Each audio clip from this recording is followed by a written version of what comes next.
Welcome to the Pop Cult Pod. I am your cult leader, Tom Pod, and we return after a bit of a lengthy absence with a very different episode. I don't usually cover celebrity deaths on the show. I don't normally do tribute episodes, mainly because I don't always know what I can add to someone's death, and I don't feel right if I give one person a passing mention or one person a big long discussion. Am I saying this person's life means more than this person's? And that doesn't sit right with me either. And I say all that acknowledging that something was really stirred in me by the passing of Richard Donner, or affectionately known at times as Dick Donner. Because despite his mammoth library of work, he doesn't always get the same recognition or acknowledgement that a lot of his peers do, and that he's deserving of that. It just doesn't seem right. At least in my eyes, he doesn't get that though. And if you're watching this or listening to this and thinking, what did he direct again? Let's just go through a very abridged list of some of the stuff he did. I mean, he made us all fear God and the Antichrist when he gave us the Omen. As terrifying as the child Antichrist of Damien was, he also showed us the other side of kids, that they had a sense of fun and adventure, even when facing off against dangerous criminals, because the prospect of treasure and saving your home, the Goondocks, meant all that much more to the Goonies. And if you're hearing the Goonies and saying it's a kid's film, I'm too old for that shit, you're sounding a bit like one of the other characters he helped bring to screen. Because he revitalized the buddy cop genre over the course of 4 films, when he gave us a ride along with the crazy and cranky, but always charismatic cop duo of Riggs and Murtaugh with Lethal Weapon. And Richard Donner made us believe so many different things over the course of his career. But I think we can all admit, if only fleetingly, that he all made us believe that a man could fly with Superman. So many people have a claim at the definitive cinematic superhero, but few have a better claim at that than Richard Donner when he made Superman in 1978. And that's only touching the very tip of the iceberg of this man's work. And because of that, this week's feature is on the life and works of Richard Donner. And much in the same way that Goonies never say die, Richard Donner, through his work, his legacy, and the films he leaves behind, he will never truly die either. Rest in peace, Richard Donner. This show is for you.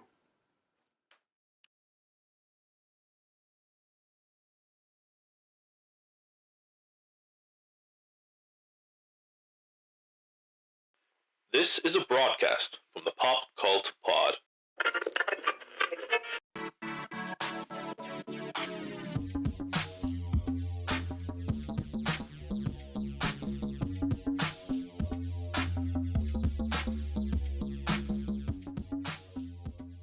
Welcome to the Pop Cult Pod. I'm your cult leader, Tom Pod, back for the first time in a long time with a brand spanking new episode, man. I'm not even going to waste time talking about what's been going on. Of course, loads of stuff has been going on the YouTube channel that you can check out. And maybe you're checking it out right now by listening to this, watching this, because you can do it either way. But either way, thank you for doing so, because we got a jam-packed show. We have to talk about things like Warner Brothers finally casting a Batgirl for their upcoming Batgirl project, and an Exorcist Trilogy. That's right, a trilogy. We're going to talk about why that maybe is not a great idea. And of course, we've got trailers for the likes of Shang-Chi and Ghostbusters Afterlife, and our feature, which is a tribute to Richard Donner. Of course, as always, in case you didn't know, there are time codes below so you can jump around, jump up, and get down with the new news. Not just news, not just new news, but the new. I haven't done the news in a while. The one thing I'm really worried about is transitioning between everything. I used to be pretty good at that, but I haven't done a podcast on this kind of thing in 3 months, so I might be a bit rusty, but we'll give it a go. So, as I mentioned at the top of the show, Batgirl Casting. Someone who's definitely not going to have a problem transitioning is Leslie Grace, who is swapping in Brooklyn Heights for Gotham City. That was pretty good. Because she is, of course, most recently seen in The Heights. I think that was actually her first theatrical acting role. I believe she was a singer before this. And Warner Bros. Has been very impressed with her, so much so that they have cast her as Barbara Gordon in DC's Batgirl. That we don't know a lot about this project. What we do know is that officially now, it seems, the project is going to debut on HBO Max. I've speculated about this for a long time. They've talked for a long time about how they wanted about 4 DC projects a year on HBO Max. And by projects I mean films. We have Blue Beetle is also in the works. Batgirl is obviously there. There's 2 other ones I mentioned in the past that are now slipping my mind. But it seems like that's very much the plan. And Batgirl is clearly part of that plan. And the way things are shaping up, it seems very likely that Batgirl is going to be the first one. Because we already have a writer. The script is going to be written by Christina Hodson. It's going to be directed by Adil El-Arbi and Bit El-Fallah. But we don't know any other details about story. Or casting. Or even what universe this is set in. Because, of course, there's 2, maybe more, DC universes right now. There's, I guess, the Snyder universe. And there's wherever Batman universe that Robert Pattinson's Batman is going to be set in. We don't know what it's set in. Now, I did see something interesting, and it could be absolutely nothing, but I think the director liked an Instagram comment that said, I hope they can get J.K. Simmons back as Commissioner Gordon, which, of course, he was in Justice League, so that would be Snyder's world. But then again, The Flash is going to open up everything anyway. No other details really about when this is going to come out. Probably sometime next year. Maybe, or maybe early 2023, but it's definitely shaping up. I think it's, I'm actually not going. I was going to go into another point, but I'm going to go into the next project where I make that point because I think it'll help illustrate the point I'm going to make more. Because we're sticking with DC, we're sticking with HBO Max. Now, stop me if you've heard this one before. Black Superman project, because believe it or not, there's now 2 of them. It's like that Star Wars meme. This is getting out of control. Now there's 2 of them. This is getting out of hand. Now there are 2 of them. Collider.com reports that Michael B. Jordan is developing his own Black Superman project for HBO Max. That's their title. Those are their words. Last March, we got word that Ta-Nehisi Coates and J.J. Abrams were working on their own interpretation of a Black Superman. Interesting, though, is that these are separate projects, separate characters, and totally different formats altogether. So what the hell does all that mean? So the Abrams version is going to be a movie. The character for that one, reportedly, and we don't have any confirmation on this officially, this could change because there has been some backlash about this, the character was apparently going to be Clark Kent. Of course, that is a character we associate with Superman. Now, for example, showing how this is different, the Michael B. Jordan one is rumoured to be a limited series for HBO Max, not a movie. And it's rumoured, and again, I guess all this is rumoured, because we haven't got confirmation, but it seems very likely. He's going to be playing a different iteration of Superman, that being the character of Val-Zod. Okay, Val-Zod is like the Earth 2 Superman. I think he's the second character to take up the Superman mantle in Earth 2. He was introduced in March 2014. And it's pretty interesting for a few reasons. Okay? Because there was a lot of speculation, for myself included, and it seemed very, very plausible, that when they announced the Ta-Nehisi Coates project, that Michael B. Jordan might be someone they were looking at for Superman. And that didn't come, that where there's smoke, there's fire, because for the reason we had for that, at least the one I had, was that was long rumoured that they were looking at Michael B. Jordan to cast in a Superman project. In fact, that was as far back as maybe even before Henry Cavill apparently departed the role.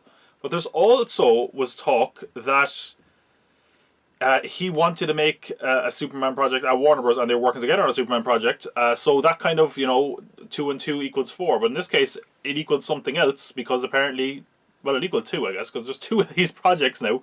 Now there are 2 of them. Featuring a black Superman. But they are different iterations of the character and different formats. So it's good that there's a bit of variety there. But also it can feel like we're doubling up. And that's not because it's a black Superman. It's because Superman projects in general, which I'm going to go into in a sec, are just getting a little bit messy. And it's kind of trademark for DC at this point. What is interesting, though, is as much as that was rumoured, apparently it was at one point true. Because according to, I believe it was, I can't remember the actual name of the source, but what they said is that essentially that Michael B. Jordan wanted to do a Black Superman project.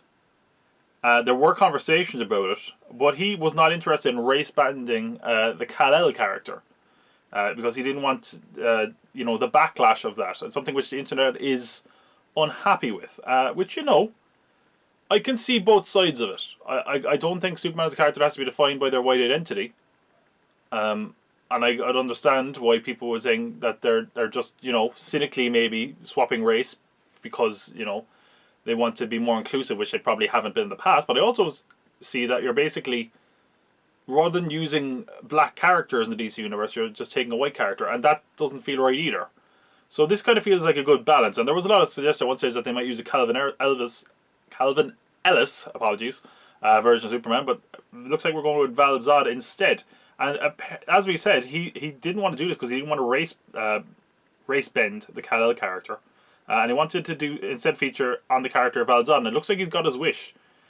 We do not know whether or not Michael B. Jordan is definitely going to star in this. It is his production company, Outlier Society, which we don't also know, I should say, who's going to write it. Because Collider added this. I thought this was hilarious, so mysterious. Collider said, Outlier Society, Jordan's production company, has hired a writer who's currently working on the script, though we are unable to ascertain their identity. Ooh, very mysterious, Collider. Okay. Right.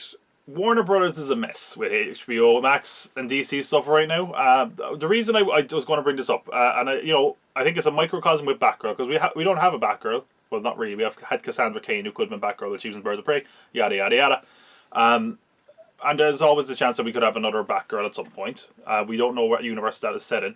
But now, on TV, we have Superman and Lois. We have this J.J. Abrams version of Superman. We have the Michael B. Jordan produced version of Superman. Henry Cavill, we don't know what's going on there. It just feels like, put your faith in the right character. You haven't got Superman right in the big screen in a long time. Something we'll get to when we get to our feature, by the way. But it also feels like maybe you should focus on getting it up and running before you start introducing multiple versions of Superman. It's just a very strange thing they're doing here. I'm not saying it's not a good idea. I think honestly the Michael B. Jordan Val Zod series sounds interesting because that's not a character I know, especially Clark Kent. I know Superman. I know Clark Kent at this point, and that goes even for, not because the J. James and Ta-Nehisi Coates version is different, but because I don't want to see another origin story. If you give me an actual Superman movie with that character, regardless of the color of the skin, I'm not going to give a shit because I just want something new. I feel like anytime we have a Superman movie, we go through the origin story, and it's like Batman down an alley. We get his parents were shot. Oh God, don't get me into Batman and DC and Warner Bros. Because there's a million of those as well. But anyway, we're going to go from HBO Max and transition quickly to Netflix. Someone who's also no stranger and probably made a bit of a mess in the DC kitchen, Zack Snyder, has signed a first look deal with Netflix for the next 2 years. Okay. I guess we might talk less about Zack Snyder as a result. Who knows? But this comes in the wake of his Army of the Dead being a massive hit over there. I think 75 million people streamed it, or at least started streaming it. Didn't love it personally. Didn't feel like it needed to be a whole series, but we're getting one anyway.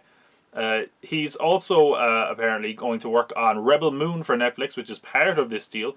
Army of the Dead is set to become a major franchise in Netflix with a prequel, Army of Thieves, set to release later this year. We got a trailer for that. I actually like the look of that. It's not anything to do with zombies. It's not because the characters are interesting in Army of the Dead. It's because it looks kind of like it could be a bit of fun. And it looks competently put together, so fair enough. And we're of course also getting an anime of Army of the Dead. Apparently dropping later. Is it later this year? No, it's early next year, I believe. And of course there's also going to be a sequel to Army of the Dead. But it's understood that before making that sequel, Zack Snyder is going to make Rebel Money starting early next year, which is based on his rejected Star Wars pitch, which is a story set in motion where a peaceful colony on the edge of the galaxy is threatened by the armies of a tyrannical regent. Oh my God. Apparently my reading has gotten worse since I last did the podcast. Let's try that again. It was based on a rejected Star Wars pitch. The story is set in motion when a peaceful colony on the edge of the galaxy is threatened by the armies of a tyrannical regent named Belisarius. Oh, sure, you can get a fictional planet name right, but you can't get English right. Desperate colonists dispatch a young woman with a mysterious past to seek out warriors from neighbouring planets to help them make a stand. Taking inspiration from Akira Kurosawa and Star Wars, that's the kind of the project that they're looking at. Sounds okay. It doesn't sound that fresh. But Deborah Snyder mentions that he's not abandoning established IPs, especially comic book ones, but that they are enjoying original ideas for now. Okay. I think comic book ideas have kind of abandoned him for now. No one wants to get into that mess again over the whole Snyder Cut. That's past, as much as his fans might deny it. You know what? Like, again, I've said this before. I started as a Zack Snyder fan. I liked Zack Snyder's work. I don't like the discourse that's evolved over the last few years. But good enough for him. He's found someone willing to bankroll his vision. Even though I didn't like Army of the Dead, I do think under the right circumstances he can definitely make good stuff. I hope he's got total creative control, which I don't. It sounds strange considering what he's been through. I think sometimes he needs a bit of, pull on the leash, as it were.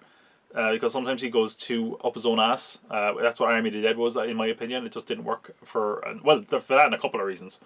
But like his cinematography was awful, and that the story wasn't good. So I'm hoping that they can kind of right the ship with all these other projects. But good enough for him. He's obviously got a lot of talk online. It'll be interesting to see how much of the Snyder fans follow him over to Netflix. I mean, it's got to be a massive deal.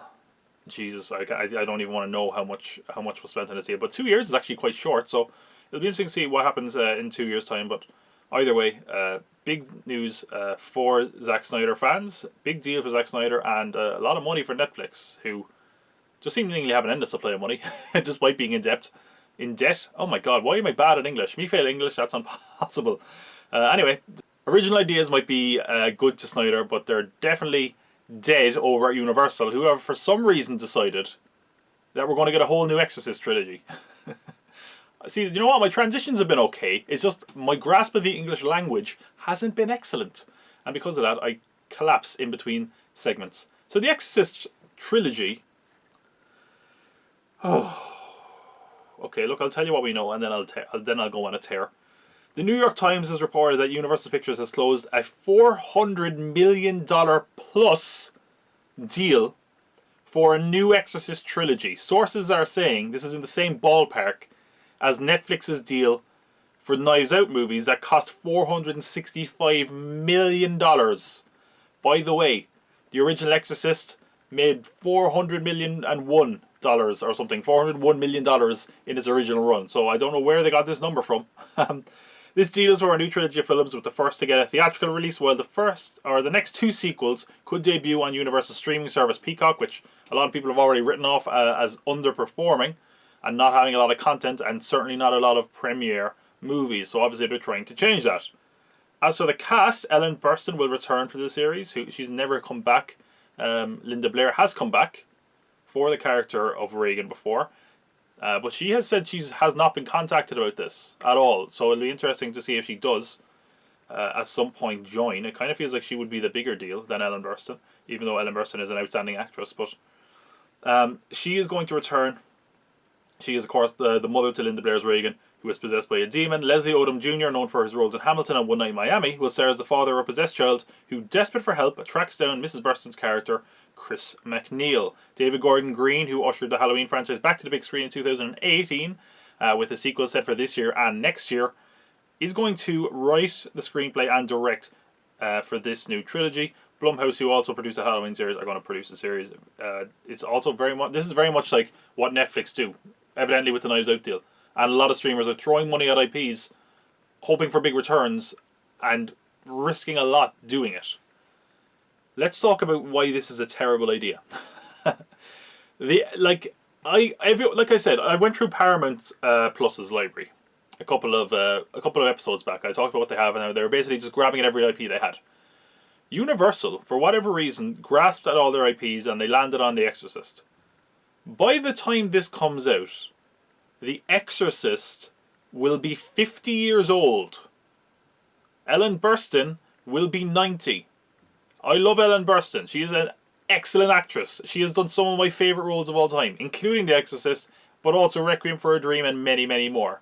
She's not a big enough deal or a name or a memorable enough character even, I would argue, to be relevant. Even from a storytelling perspective, the character that you would want back would be Jason Miller's father, Karras, but of course he's passed on. Max von Sydow passed on recently. That's another character that would make more sense.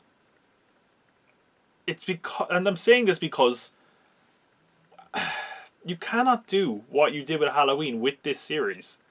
Because Halloween, at its very, very basic, the kernel of that idea is just a slasher. That's crowd friendly. That works. The Exorcist, though, it's not. Like, I actually did a video on this last October, if you want to check it out. Called Upon Further Review, The Exorcist. Talking about how people consider it the scariest movie of all time. And how that can be the case then, and how it cannot necessarily be the case now. I loved The Exorcist. It was my first time seeing it when I did that video. And I think it is a mastercraft in cinema, especially in horror. But it also hasn't really had the staying power. There's a common trope we hear, especially about television. And the trope is called Seinfeld isn't funny. Okay? And the reason I bring that up is because the idea behind that trope is that people see Seinfeld years later after seeing all these sitcoms and they're like, this isn't funny. I've seen this here, this here, this here. In other words, the idea being that Seinfeld created and started all these ideas and other shows took from them to the point that the original doesn't feel important. Do you see what I'm saying with The Exorcist? Every shitty horror film since The Exorcist has probably incorporated exorcism in it. So the idea now is a bit naff. We don't really care about exorcism anymore. They're not as scary as they used to be. It doesn't help that like basically every exorcism film since has been not very good. And the thing is as well, Universal has the right to the Conjuring franchise, and that feels more modern, more relevant, whether you like them or not. That's kind of where their money is. So throwing $400+ million, that is an insane amount of money, at the Exorcist IP, hoping it's going to draw people in, is ludicrous. If it's a good film, people are going to watch it, sure. But there isn't that sense of nostalgia that there is with other franchises. And one of the other reasons I mentioned Halloween is because Halloween, whether you like those sequels or not, they kept making them. So it's had staying power. I don't think there's ever been more than like 11 years since a Halloween sequel. Okay? It has staying power. It has cultural relevance. Every generation grew up with it.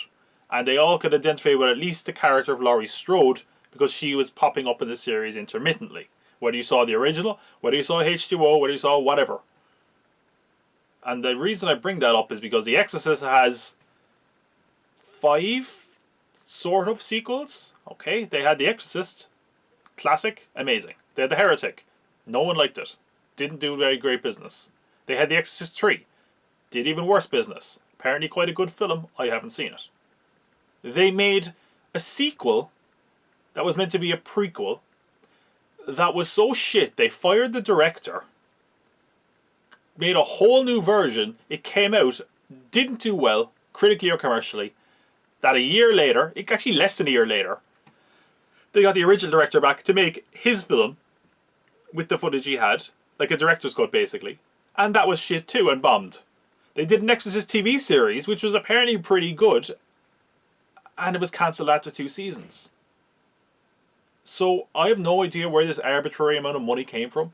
I don't think it's a good idea in general. I'm glad they're not rebooting The Exorcist. That's the one positive I can take from this. And I'm not against the idea of a whole new Exorcist trilogy. I think if you have the right kind of execution here, it can work.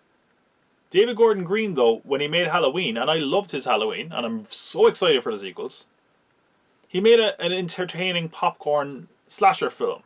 Because Halloween is a lot easier to bring to new audiences. I don't know how you do that with an Exorcist film without totally trashing and selling out the original film.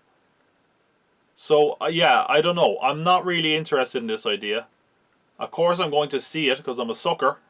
But it just seems like a terrible deal, number one. And also just not a very good idea. But either way, and a whole new Exorcist trilogy.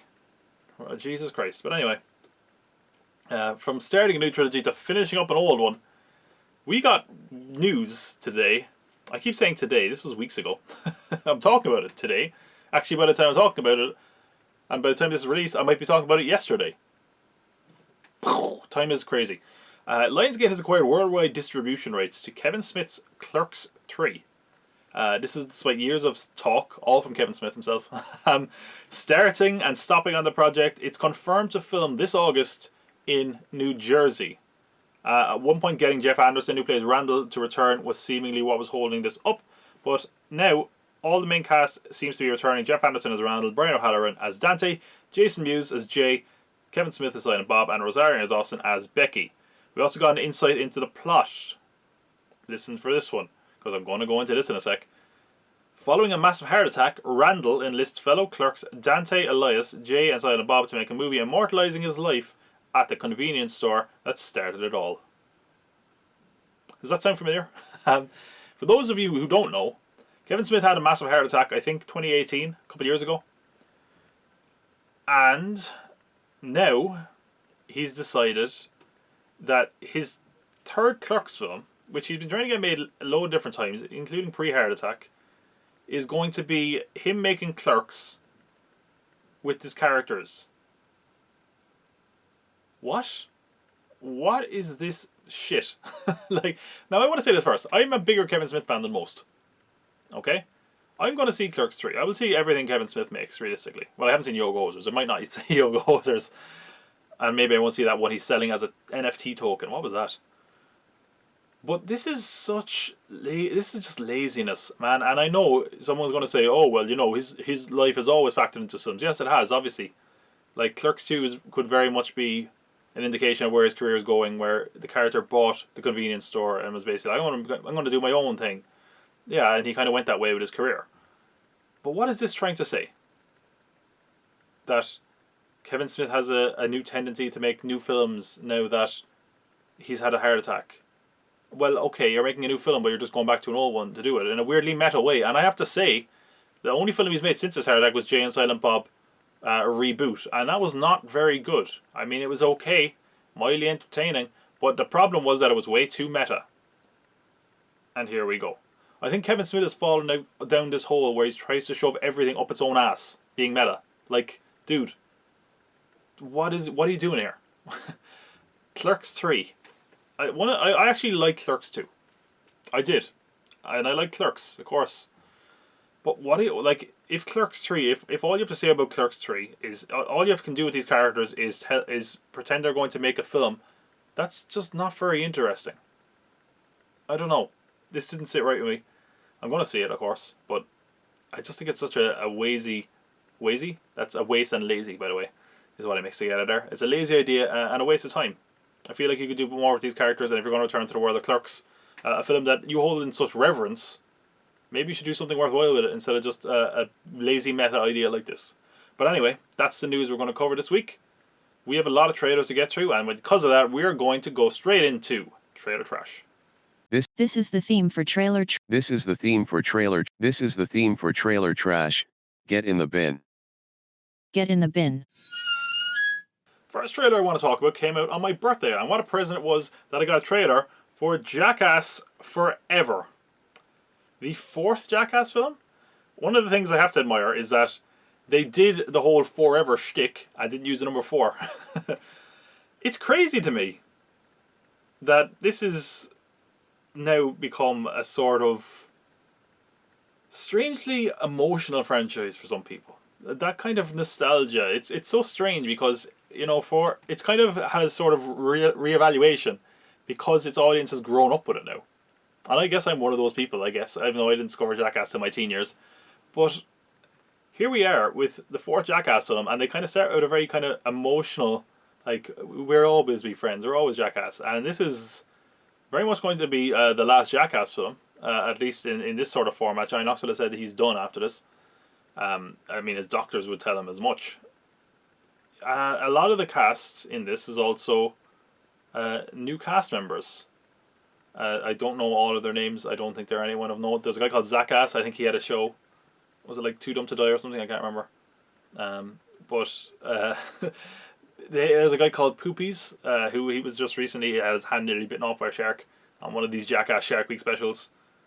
But this, I have to say this, I'm a massive Jackass fan. I talked about it in the past. Maybe that's unexpected. I would say that I'm such a big Jackass fan that I put big Jackass fans to shame. I'm that much of a fan. I have an almost encyclopedic knowledge of stupid stuff like this. And I think a lot of people, myself included, had a lot of trepidation when it came to this film. You know, we're 10 years now removed from Jackass 3D, and the guys were kind of getting older then. And I think I was kind of worried if they weren't going to go as hard as they used to. I was worried for their own health and safety, to be honest. And I was also somewhat worried because, you know, Ryan Dunn has died. Bam Margera is not in this film. I've talked about that in the past. He's seriously, seemingly having substance and alcohol issues, and part of his condition to be in the film was that he stays sober, and he seemingly couldn't do that. So hopefully he turns it around and gets better. But he's not in this film.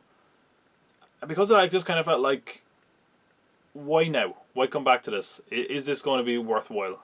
Or is this just a pointless addition? But what I will say is the trailers turned me around. And I kind of started a little bit, you know, where I'm like, oh, maybe they're not going to go as hard as they used to. But it looks like they're going pretty hard. Johnny Knoxville gets launched from a cannon into the air like Icarus. He gets somersaulted by a bull, and I'm sure that's not going to end well. One thing I will want to say actually about this trailer that they did perfectly well was that they didn't show like the end result of a lot of the stunts. It was like, this is what's going to happen, but you don't know how it's going to end, which is fantastic, because I would hate watching a trailer like this if it just gave away half the good stunts. But yeah, there's a real nostalgia element to this, because a lot of even the new cast members are like, I grew up with Jackass and now we're part of it, including Eric Andre, by the way. He's here. And I've heard a few other names that are into this, which is very fascinating to see. And yeah, there's just a real kind of surprisingly sweet, nostalgic, emotional side of this trailer that I wasn't expecting. But I'm really looking forward to this. As much as it looks, as much as the whole thing is dumb, I'm going to say it looks dumb. I'm like, yeah, it's meant to look dumb. There is a sort of sweetness to this, and a level of humour that I really enjoyed. And as much as I was worried about them going kind of soft, it looks like the main cast are still doing stuff. It looks like the new cast are going to try their hardest to kind of pick up some of the slack. At one point it looks at the end like Aaron McGee is going to get eaten by a bear. I'm guessing that it's not going to be as bad as it looks. But yeah, really good trailer. Really enjoyed it. Really looking forward to this movie. Coming out in October. October is crazy packed at the moment. I could go on a whole conversation, and I might yet, about what's going on with cinemas at the moment, because who knows if anything is going to make its release yet. But either way, that's Jackass Forever. Really enjoyed it. Looking forward to it. Thought it was a good trailer. I don't know how much you can kind of analyze a trailer like that, but I enjoyed it, and it got some good reactions out of me, and I'm looking forward to the movie. One thing we don't have to worry about necessarily coming to cinemas, because it's all to come to HBO Max, is Dune. A film that has a massive amount of hype for it from the internet, and that can be very misleading. Because this is one of those trailers where I'm like, I like this. This looks really good. It's directed by Denis Villeneuve, and it's got an amazing cast. And like, I don't think Denis Villeneuve has ever done a bad thing ever. And I like Dune. And then I watch the trailer, I'm like, look kind of good. Looks like it has good scale, good action. This could be pretty interesting. Kind of looks intriguing. But I also try to be objective. I try to look at this and I'm like, what is in here for someone who doesn't have those things? That doesn't have the things they like already attached to this movie. If you were seeing this for the first time, knowing nothing about Dune, would you be interested or invested in this? And I don't think you would be. This is a very visually... I'm not going to say it's visually dull, because there's a bit more visual first here than there was earlier trailers. Earlier trailers, I just sort of like, this is sand and grey, and how is this going to sell anyone? It's not a great look. And I don't know. This is the best trailer so far, and I do think it's a good trailer. I do think it sells the idea of Dune a little better than the other ones, but I don't think it does enough to get, you know, mainstream audiences interested. Maybe that won't matter. I don't know. But it's really expensive. So it probably does matter if you ever want to see sequels, because this is only half of the first book. But I don't know. A part of me kind of thinks like this shouldn't be a movie, it should be a TV series. But I don't know. I like the trailer. I do think it's better than the other one. Visually, I think it looks more interesting, even though there's one iffy shot at the end where Timothée Chalamet is like in a weird armor suit that looks kind of odd. But other than that, I don't know. This is one of those things where I keep waiting for the Dune trailer to come along and blow me away. And it never does. It hasn't gotten rid of my excitement for the film, but that excitement was there before they even started marketing it. So I guess on those metrics, this trailer didn't do a very good job for me. One thing that did do a better job, and I think I'm the only one excited for this one, they're making a TV series of Chucky. Now, I was not necessarily a big Chucky, a big Child's Play fan for going back years, but I reviewed them all for my YouTube channel. The series Look Child's Play, check it out. It was one of the very early things I did. And I've kind of loved the series because of that. I liked it as kind of a weird comedic side to it. And I also, there's just a part of me that's very interested in bringing a slasher to TV like this. Because I don't think it's really been done. They did it with Hannibal, if you want to go that far. And I think actually Don Mancini, who was involved in Chucky, was involved with Hannibal. Hannibal was an amazing TV series. But the Chucky TV series is such a weird one. It's even weirder because it's on like USA or Sci-Fi or both. And I'm like, can you get away with that sort of violence or swearing on network TV? Now, I have heard that he's allowed to use the F word 10 times an episode or something ridiculous, so maybe that won't be an issue at all. And I'm sure the violence won't be an issue. But we got this trailer, I think we actually got this trailer at Comic-Con at home, which, yeah, that happened. No one is aware it happened. But yeah, Comic-Con, Comic-Con has really suffered this last while, hasn't it? But yeah, it's, I don't know. I'm excited for this. I think it was a decent trailer. Basically, the plot of this seems to be that Chucky is picked up by this kid at some sort of auction and corrupting him into becoming a killer. But Chucky is, of course, killing himself as well. One of the big concerns I had with this, and I spoke about this when I talked about the main Child Play series, was that I felt like it was getting bogged down in its own continuity and characters. There's no evidence of that here. I know they're definitely going to weave it in. I don't know how. But all that said, I liked this trailer quite a bit. Again, it's a strange one because I don't think it's going to sell anyone who's not a Child's Play fan. I don't know how you're going to get many people who aren't Child's Play fans already. And especially if they tie it too much to the continuity. But I will say, Chucky looks pretty good. The animatronics look pretty good for a TV series. I kind of was thinking it wouldn't be as good. But it looks pretty good. Everyone online was freaking out about how lovely Chucky's bob is. Which, you know, hey, man's got style, he always has. They kind of model the look after Child's Play too. But that's, I'm not going to say it's his best look, because a lot of fans feel like that way. I actually prefer his look in Bride of Chucky. I like that look, where he's kind of stitched together. What I want to know, and what I want to see to fully sell me on this, is whether we can get a red band trailer. That's what I want to see. I want to see a trailer that's blood and swearing, and what we expect from Chucky. But, all that said, I do think this looked pretty decent. I'm definitely going to give it a shot. Maybe I'll even do some reviews for it, I don't know. But it wasn't an amazing trailer. It didn't blow me away. I probably wouldn't have watched this again unless I was going to talk about it.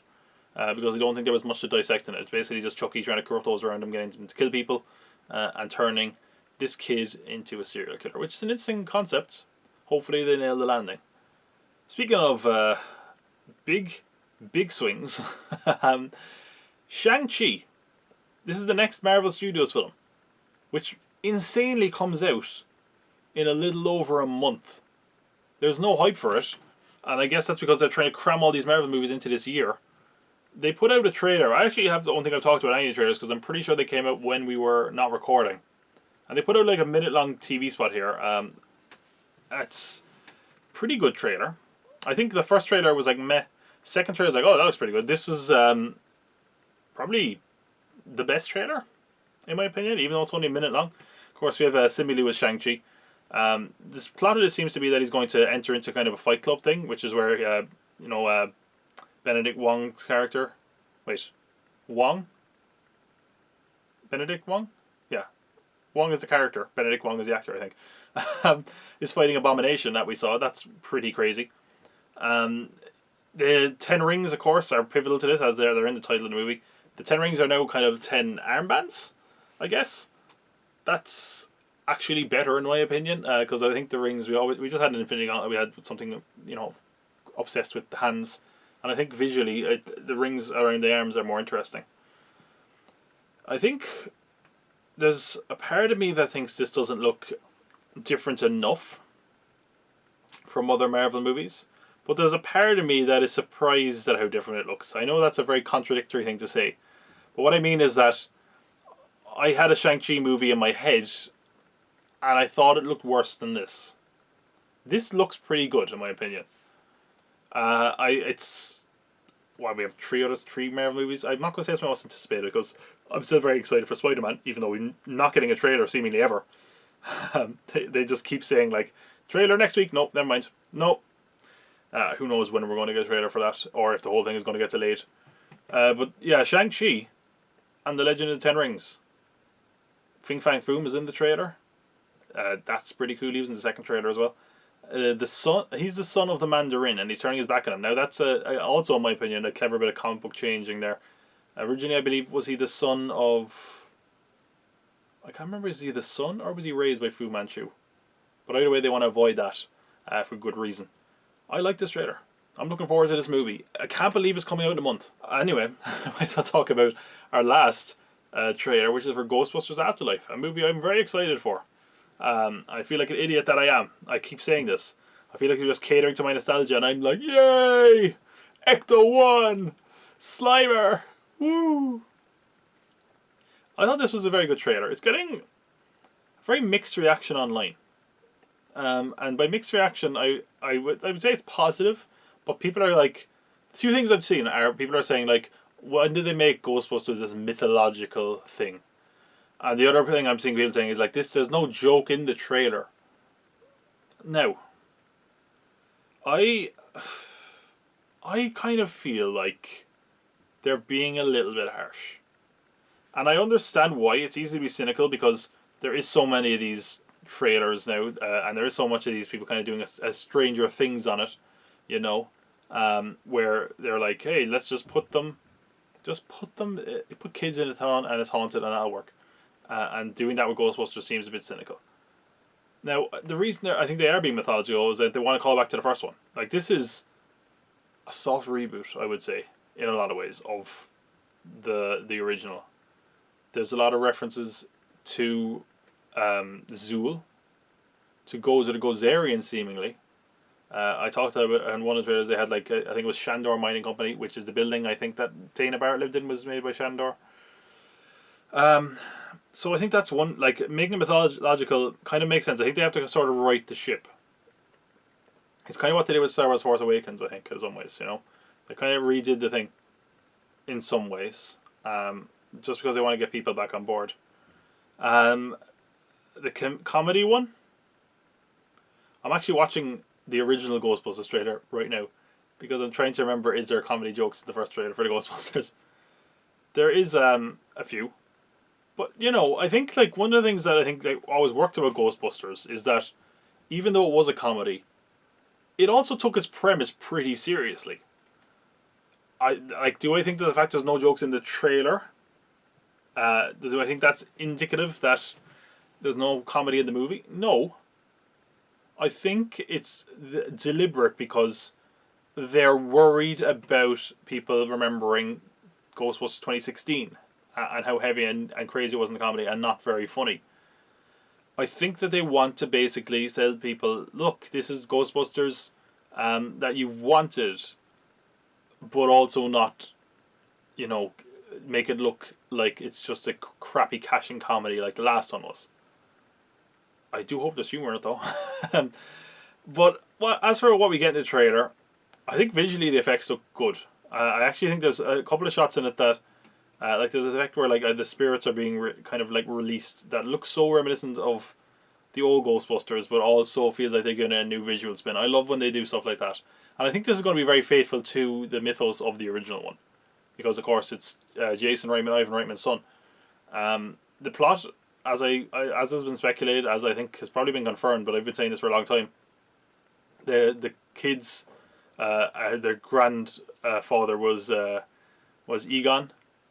And because of that, they get gifted this house in the middle of nowhere, and they're like, why was he out here? And seemingly the reason he was out here is because he probably thought there was going to be the return of Gozer or whatever. As for who's in the trailer from the original cast, well, I mean, it's not Slimer, but someone who looks like Slimer. We have Tiny Stay Puft Marshmallow Man, which I'm like, I don't know if that'll make sense. That seems a bit shitty. That feels like pointless callback. There's, of course, Annie Potts is there. Seemingly, it looks like she kind of maybe settled down with Egon, which is nice. And then the very end of the trailer, we have the arm of a Ghostbuster. And that is seemingly Dan Aykroyd's arm. And he basically says we're closed. Ooh, I think that this, you can see that this is Ray's occult books. So the Ghostbusters are gone. They're going to have to come back, presumably to fight these guys off, along with the new generation of kids. Again, I don't know how I feel about, kid Ghostbusters. I'm still a bit mixed on that. I don't mind like when it's Stranger Things and they're kind of doing investigations, but when it's like, here's a proton pack, it's like, that's an unlicensed nuclear accelerator you just handed that 16-year-old. like, imagine if they just rebooted some other big action franchise. Not that the Ghostbusters was a big action franchise, but imagine if they did that and they were just like, here's a gun, kid, start shooting. What the fuck? So I don't know. I feel like there could have been a healthy balance casting-wise. I don't think they need to all the way in on kids. It definitely does feel like it's catching in that Stranger Things vibe. But I am still excited. I do think it's a decent trailer. And we kind of have to see where it goes. It's coming out, I think, in November. Yeah, I think it's November, yeah. So we'll see. Probably get more on that before release day. I'm still excited for it. Still one of the more anticipated movies for the year. And yeah, with that, I'm going to go into our feature, which is a tribute to Richard Donner. Well, as our intro to the show highlighted, this is a tribute episode to Richard Donner. And again, I don't normally do these type of episodes. I don't eulogize, I don't do tribute episodes to people who pass. Because sometimes I kind of feel like, oh, what can I add? And, do I have to do this every time someone dies? But I don't know, something really compelled me to do something for Richard Donner. Because I feel like he didn't always get the praise he deserves, and he's had like what a crazy long career he's had as well. And I feel like we should just talk a bit about his career. I have notes on some of his films. I'm going to talk about quite a few, and just really highlight this man's career, because I think it was a great career, and I don't think he always gets the love and respect that he deserves, quite frankly. So let's just go into the man himself, and I want to say this first. We're going through his filmography. And look, let me just say right off the bat, films are collaborative. Look, a film came out amazing. It's not just because Richard Donner is a good director. A lot of people worked in these films. A lot of reasons they worked. So it's not just him. He doesn't get all the credit, but he did nonetheless put together some pretty great films. So Richard Schwarzberg was born to a Russian Jewish family in 1930 in New York, where his early interest in cinema was fostered by his grandfather, who owned a cinema in Brooklyn. His first job was actually capturing imagery, but it wasn't as a director. He was an aerial photographer in the Navy when he left high school. He had a short stint in NYU and then moved to Los Angeles to pursue a career as an actor and changed his name from Richard Schwarzberg to Donner. So Richard Donner is born and he's intending to be an actor. And this is something I found so interesting. And this is what's so cool when, I don't want to say it's cool when someone dies, but something that's always very interesting when someone dies is hearing a bit about their life that you didn't know before. Before he was a feature film director, Richard Donner was trying to make it as an actor. He got a few bit parts in television, but while there he was encouraged by director Martin Ritt to pursue directing. And throughout the 1960s, he basically worked on every prominent show of the day. He directed episodes for The Fugitive, Get Smart, The Man from U.N.C.L.E., The Wild Wild West, Gilligan's Island, Kojak, and perhaps most notably, and this is something that blew my mind, just for the longevity of his career, but also how amazing his career has been. He directed the iconic Nightmare at 20,000 Feet. If you've never seen it, you know it. It's like landmark television. It's been redone multiple times. Every time they do the Twilight Zone, they do it again. I think they actually did in the Twilight Zone movie. It's been spoofed in The Simpsons. That there's a monster on the wing of this plane with William Shatner. That was him. He directed that, which is crazy to me. It's like, what a career! Like based on that already, it would be something worth noting. But while Donner had also worked in film at times, he directed his first film actually in 1961. He didn't really break out until his fifth feature film in 1976, when he really, really broke out. And I think you're going to know what film I'm talking about, because we're going to talk about The Omen. I think something that I thought was really cool when I went through his filmography is like the amount of stuff that I've actually discussed in passing, and that's just because of how amazing his career was. I've talked about The Omen before, when I talked about cursed films for my Halloween special last year. He directed The Omen, and it's so crazy when you see it mixed in with his other films, and it really just speaks to the variety of his career, and you'll see it as we go forward. But The Omen, it was a film I only saw for the first time last year when I did do that episode on cursed films, and it's nearly 50 years old now, and it holds up remarkably well for that a film of that age. It's a film that came about, I believe, because of the success of The Exorcist, and it's often overshadowed by The Exorcist as a result, I feel. But it has a surprising amount of restraint overall. It'd be very easy to make a film like this and just go overboard and it's Damien, the son of the devil, and the Antichrist, and just make it a real schlock. But it could have been very exploitative. It could have been very overdone. But there's a degree of subtlety to this movie that really makes it work. Okay, there's just something really scary as well about the fact that not only is there heaven and a hell, a Satan and a savior, but that your child, or at least the child you adopt, spoiler, I guess that's spoiler for the intro, could be the devil incarnate, because of course their child doesn't make it, and Gregory Peck takes this child, who turns out to be Damien. It turns out to be Matt Damon. Dun dun dun. The Omen arrived at a time as well when people were sort of turning away from faith and a bit more towards science. And the idea that you've turned your back on your God and now you must face the Antichrist is a horrifying one. Even more so at the time it was released, that was a really scary idea to people. That it's like, holy shit, what if I'm not religious anymore and now all of a sudden I am going to have to face my God or someone hell of a lot worse, pun intended. It was a time when basically they kind of described it, and there was been analysis of The Omen where they were saying that around this time there was kind of a sense of foreboding that the end was nigh, that things were as bad as they could ever be, and this kind of dropping at the time really helped feed that kind of anxiety. The idea of an impending apocalypse coming that we're powerless to stop is always going to be terrifying. It popularized also a lot of the ideas we have about Satan and the Antichrist. I think, had this movie relied on blood and gore, as you probably would expect a film like this to do, it probably would have largely been forgotten. But I think the fact that it didn't do that is why it has endured as a very good film. I think the tension and the suspense in this movie and the strangeness of it really just ties a knot in your stomach. One of the things that was really good about going through Richard Donner's filmography was looking at some of his films again, or looking at clips to remind myself. I didn't watch The Omen again because I did only see it in October.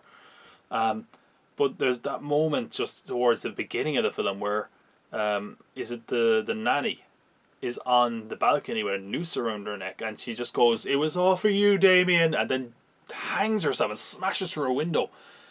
It's just so it's just a very tense, upsetting film at times. I'm not going to say it's always scary, but you just have a real sense of anxiety in watching it. It's a powerful film. The most violent moment is not even that bloody. It's when a character gets decapitated by a pane of glass, and this really speaks to the master work that Donner did in his lifetime, right? Apparently, and again, maybe this is just adding to the legend, he edited that scene because he anticipated that when people saw that someone was going to get their head decapitated, they would close their eyes briefly and then open their eyes thinking it was over.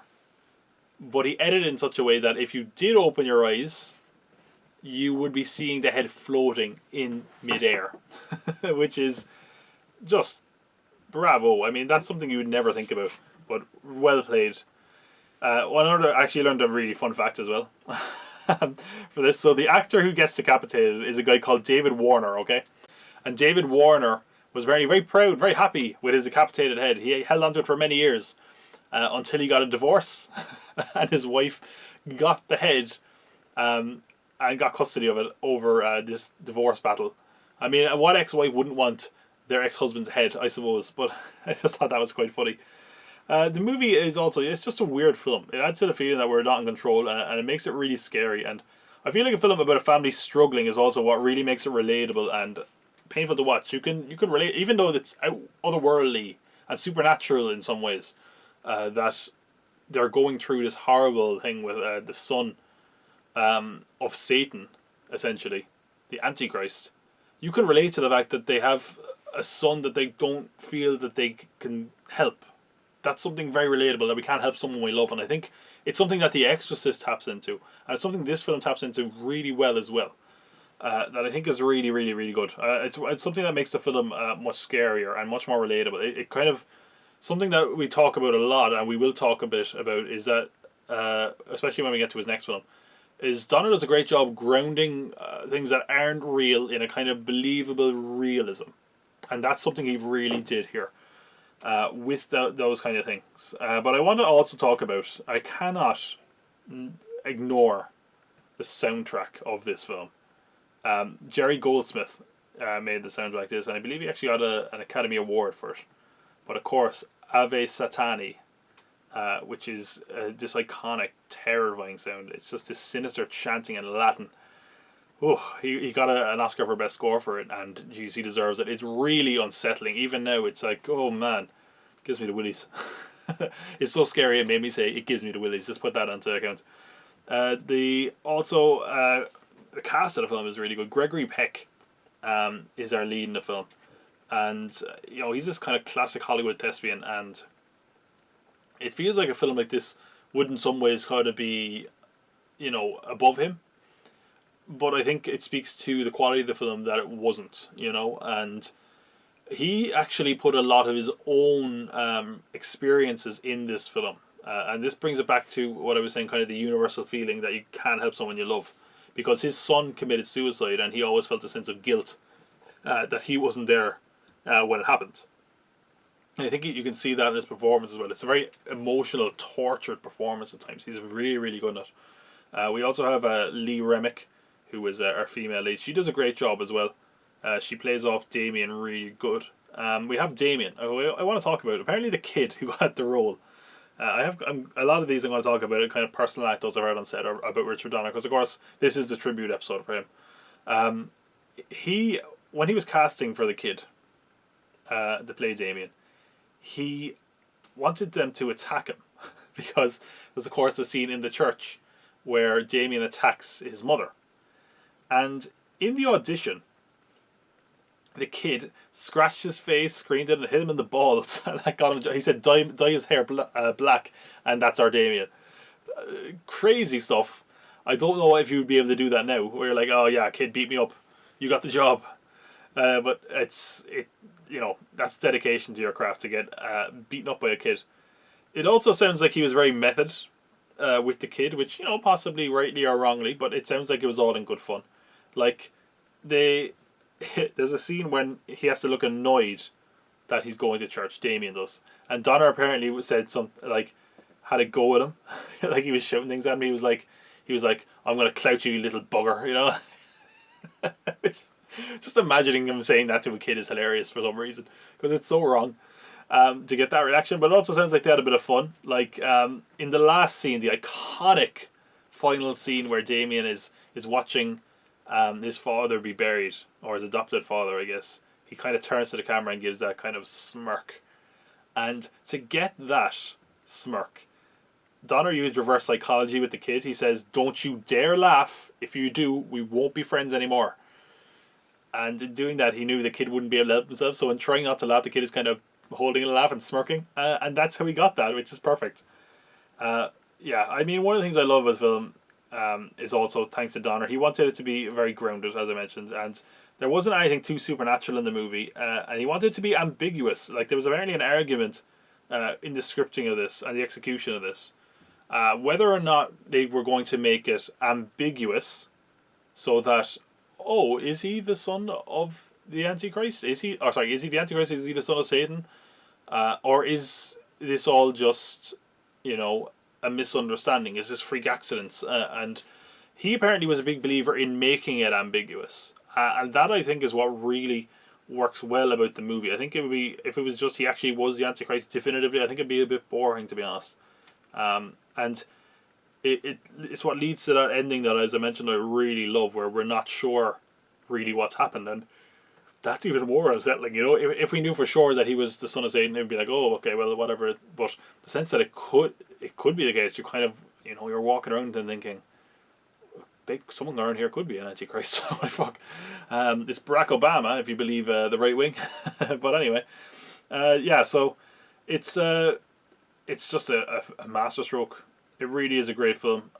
It was a commercial success. It didn't get critical adoration straight away. It's kind of written off in its day. It was only in the years that followed that it kind of became the kind of smash hit across the board. But it was an amazing piece of work. I think it stands the test of time, and it's really worth checking out if you've never seen it. It's very much of its time in that it can be a bit of a slow British horror film, which is kind of what it feels like. But I do think it is an amazing film, well worth checking out. But the film he followed it up with, I mean, I can't even say how impactful this movie is. Is it a bird? Is it a plane? No. It's Superman. In 1978, he released Superman. And I actually am annoyed because I could have sworn I spoke about Superman on a podcast before. But I can't find where that was for the life of me. So I've said in the intro to this whole podcast, I said that this is the benchmark for the cinematic superhero. And I absolutely stand by that. Keep in mind, there weren't really superhero films on this scale before this. Sure, there was like Batman the movie, but that was basically, you know, a big episode of the TV show, or there was TV serials of certain characters, or movie serials, I should say. But this was like the template for what a superhero blockbuster could and should be. I mean, just to give you an idea how wide-ranging its impact still is, Marvel's head honcho, Kevin Feige, said that they watched this movie before they make every Marvel film. Even when DC were having an issue and he was like, what advice do you have? He said, like, go back and watch Superman. His actual, basically, he got a start from the Donners as well. Lauren Schuler Donner, who is Richard Donner's wife and producing partner, she actually went on to produce all the X-Men films, among other things. And I think at one stage, actually, there was talk that Richard Donner might direct X-Men. Of course, that was a long, long time ago. He got his start as, I believe it was a production assistant for Richard Donner. There's an excellent thing if you want to check it out. The Academy did a kind of a tribute to Richard Donner a couple of years ago. And they got all these great people to talk. They got Geoff Johns and they got Kevin Feige on stage to discuss it. And he said that his first paid job in the industry was from Richard Donner. His first credit was on the X-Men film as well. So in a lot of ways, you owe the success of Marvel to Richard Donner's Superman. You know, tonally, and certainly it seems like they've learned a lot from it. And it's hard to see. It would be hard to ignore that because it really feels like you can see it there. You know, I think in some of the best superhero films of recent memory where they really nailed the hero, you can see a bit of Donner's Superman in there somewhere. It was the biggest blockbuster at its time, even in its like conception. Like, keep in mind, back in the late 70s, and they'd done this on a smaller scale before, but I think this was the biggest scale they'd ever done it on. They were going to film 2 Superman movies back to back, which is absolutely insane. And I didn't know this for a while. So I remember when I first saw Superman film, they have like, the Kryptonian Zod and them get sent to the Phantom Zone, and I was like, how do they know they were going to make a sequel? And I was like, all right. So Donner, as obviously, he doesn't go on to direct the second film in its entirety. We will talk about that in good time. But let's just talk about this one for now, okay? You would probably consider this a little bit slow. Certainly the credits. The opening credits go on for like 10 minutes. It's insane. The only time I actually checked my watch in the whole thing when I saw it. And I will say that one of the rare joys I had with all this pandemic was that they brought back some old movies. And, some of the old movies were cool and all that. But one of the real joys was getting to see this on a massive screen. And it was such a joy to see it up on a big screen like that, the way it was meant to be seen, It's really, despite the fact that it is a bit slow, it holds up extraordinarily well. There's something he brought to a lot of his films, and I mentioned this a minute ago, but it definitely was a guiding light on Superman, and he used the word verisimilitude, meaning that Superman can feel real, but there should be some internal consistency and believability to the world of the character. So, as cheesy as the movie is, he didn't want it to be overly campy or to take away from the drama. He wanted this to feel like something that could happen in this world. And I think some of the sequels probably lost sight of that. But it's totally true here. He brought a real sense of whimsy to this movie, though, and it endures to this day. I said that there's some films there you can kind of see it. I think you can see it in Sam Raimi's Spider-Man. I think you can see it in Patty Jenkins' Wonder Woman. I mean, it was no surprise that people were saying, like, you know, Gal Gadot is to Wonder Woman what Christopher Reeves was to Superman, because you can definitely see it in that kind of wholesomeness that we want from a superhero.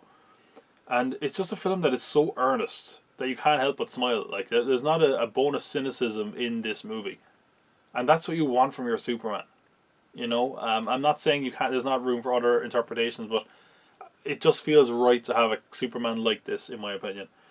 And you know, you have to give a lot of credit to Donner for this being the kind of benchmark for a superhero film, because a lot of films ended up copying off that, you know.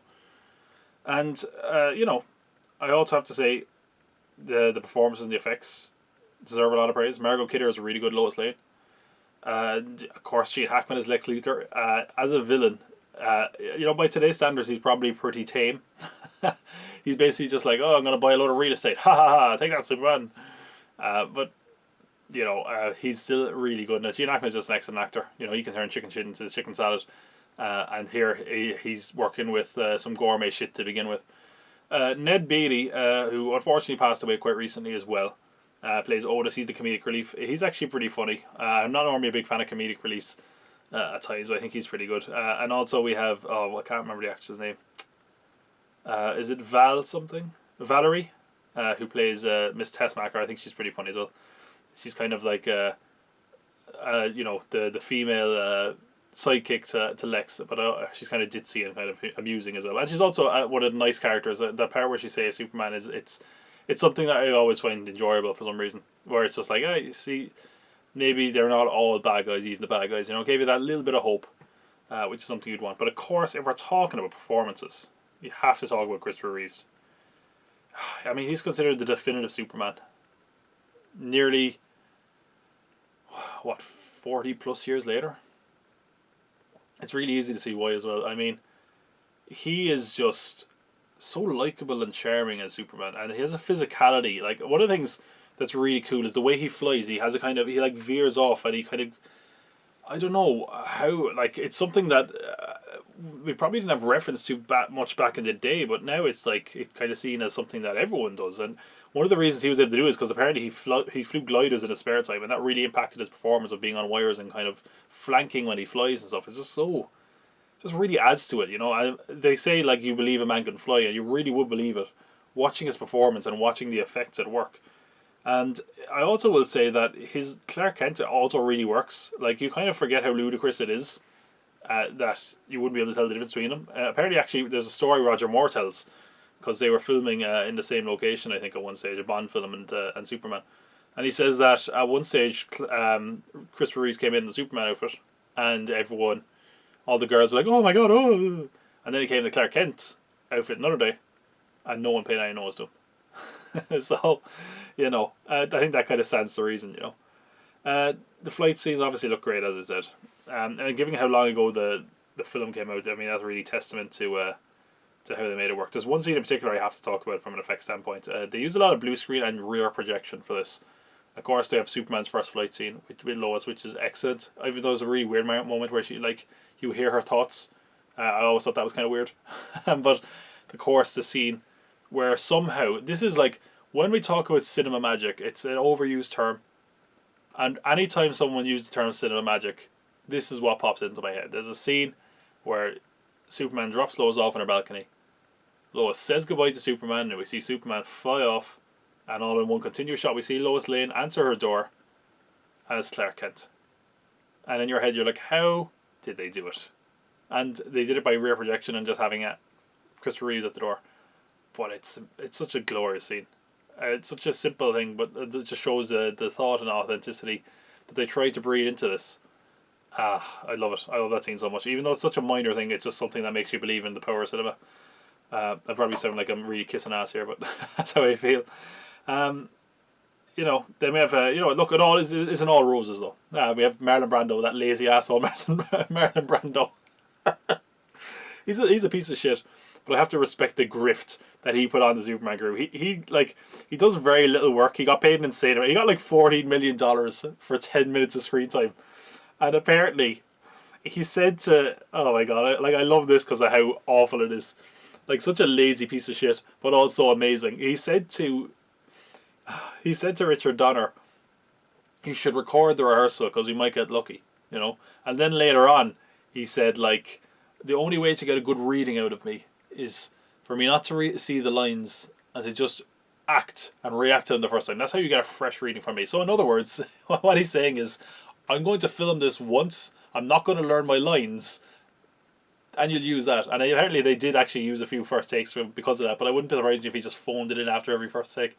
He's so lazy at this point, by the way, that there's a scene where he's looking down at baby Kal-El, seemingly very intently, and the reason is his lines are written on the baby's diaper.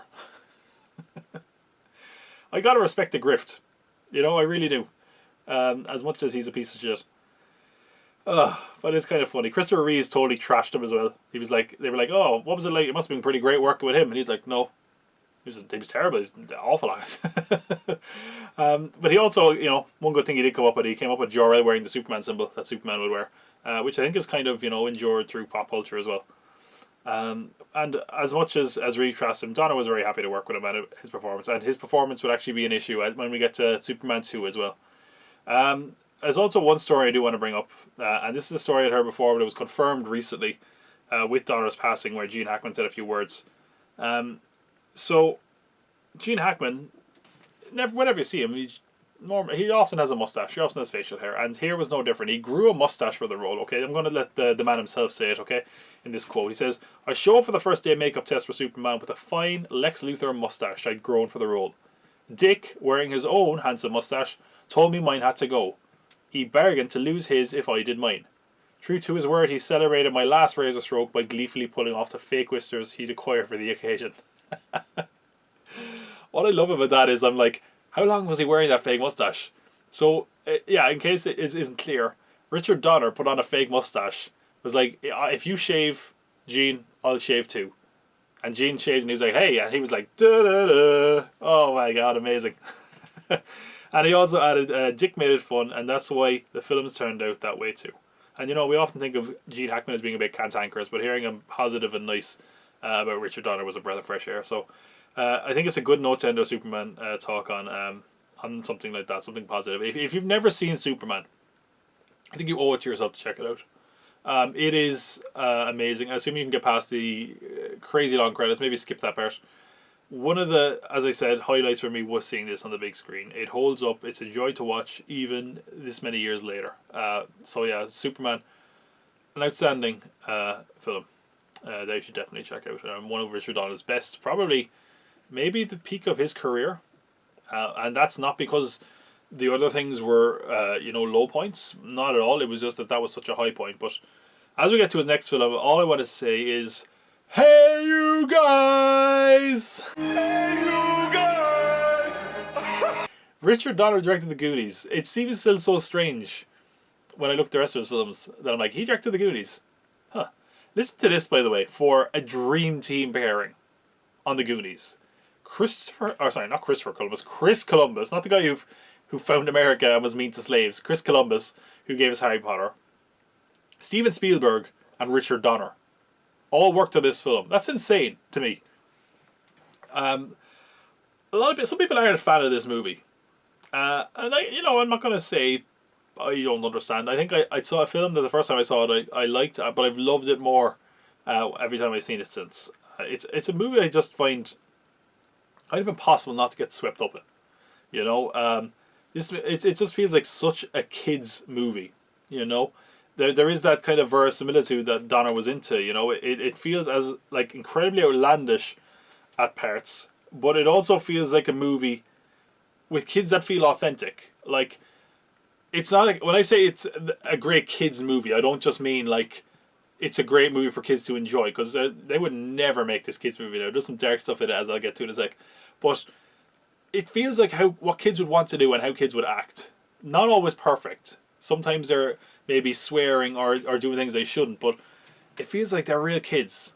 And I think that's really part of the fun of this movie. It feels like something you'd want to do with your friends. Go on an adventure. Look for buried treasure. It's just so much fun because of that. It just feels like an adventure kids would want to have, you know. It's not perfect or saccharine, and it can be a bit goofy, but you know, it's just a loving kind of, just a kind of a loving throwback to what you would want to do in your childhood, I think. And even though the kids are kind of mean and horrible to each other at times, they do it with a sense of love and fun that you would do with your friends, or you kind of mock them. Like they make Chunk do the truffle shuffle, which is horrible and mean, but it's something a joke you would have between your friends. You know, you often say the one mean word to each other, but it's all in good fun, you know. I also want to just say, like, the kid performances are actually pretty good in this, and I think it's a real testament to the casting in this, that so many of the cast have continued to act and be successful at acting outside of being child actors, you know, because that isn't often the case. But the set and production design is amazing, and because of that, I have to talk about the pirate ship, which, oh man, that's so awesome. Do you know what one of the things I learned in this that broke my heart was that apparently they were like, hey, anyone that wants the pirate ship can have it free of charge. No one came to get it, and because of that, the pirate ship has been destroyed. Fuck. I don't know where I'd store it, but that would have been cool to hold on to, wouldn't it? What another great story that Josh Brolin tells. This is his big screen debut, by the way. In fact, it might be his acting debut in general. He said that, and again, Donner was really good at working with kids and working to get natural performances from people. And what he wanted here was, he said, didn't want any of the kids to see the pirate ship. They kept hearing, like, yeah, there's a pirate ship there. Yeah, they're building a pirate ship over this set. Shh. They weren't allowed to see the pirate ship, which seems kind of mean, but the reason was because they wanted the first reaction of the kids having the movie to seeing the pirate ship to be their first reaction of the actors. They wanted it to be genuine.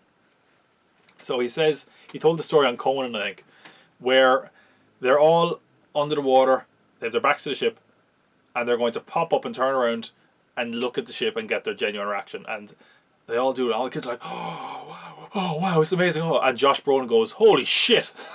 So they couldn't use the take. And because they couldn't use the take, they had to do it again. And that was a whole waste of time as a result. Oh, it's great. Yeah, but like, as I said, I think the fact that the cast have gone on to stuff, you know, we have Martha Plimpton, Corey Feldman to a certain degree. I mean, Corey Feldman is great in this, by the way. I think he really underrated, I would say, in this movie. He was really good back in the day, man. It's kind of a shame the weird path he went down. But I guess being a child actor can mess you up at times. Chunk, Jeff Cohen. I think he's now like a real estate developer or an attorney. Actually, another thing I learned about this, and just again, another sign that Donner was a good guy. We hope, seemingly, by all accounts, was a good guy. You can never really, you know, say that about someone now in case some horrible story comes out. But, you know, we had a lot of good stories here about Richard Donner, thankfully. Apparently, the guy, Jeff Cohen, when he was going to Berkeley College, I think he wrote to Donner and was like, can you give me like a reference that will really help me out or whatever?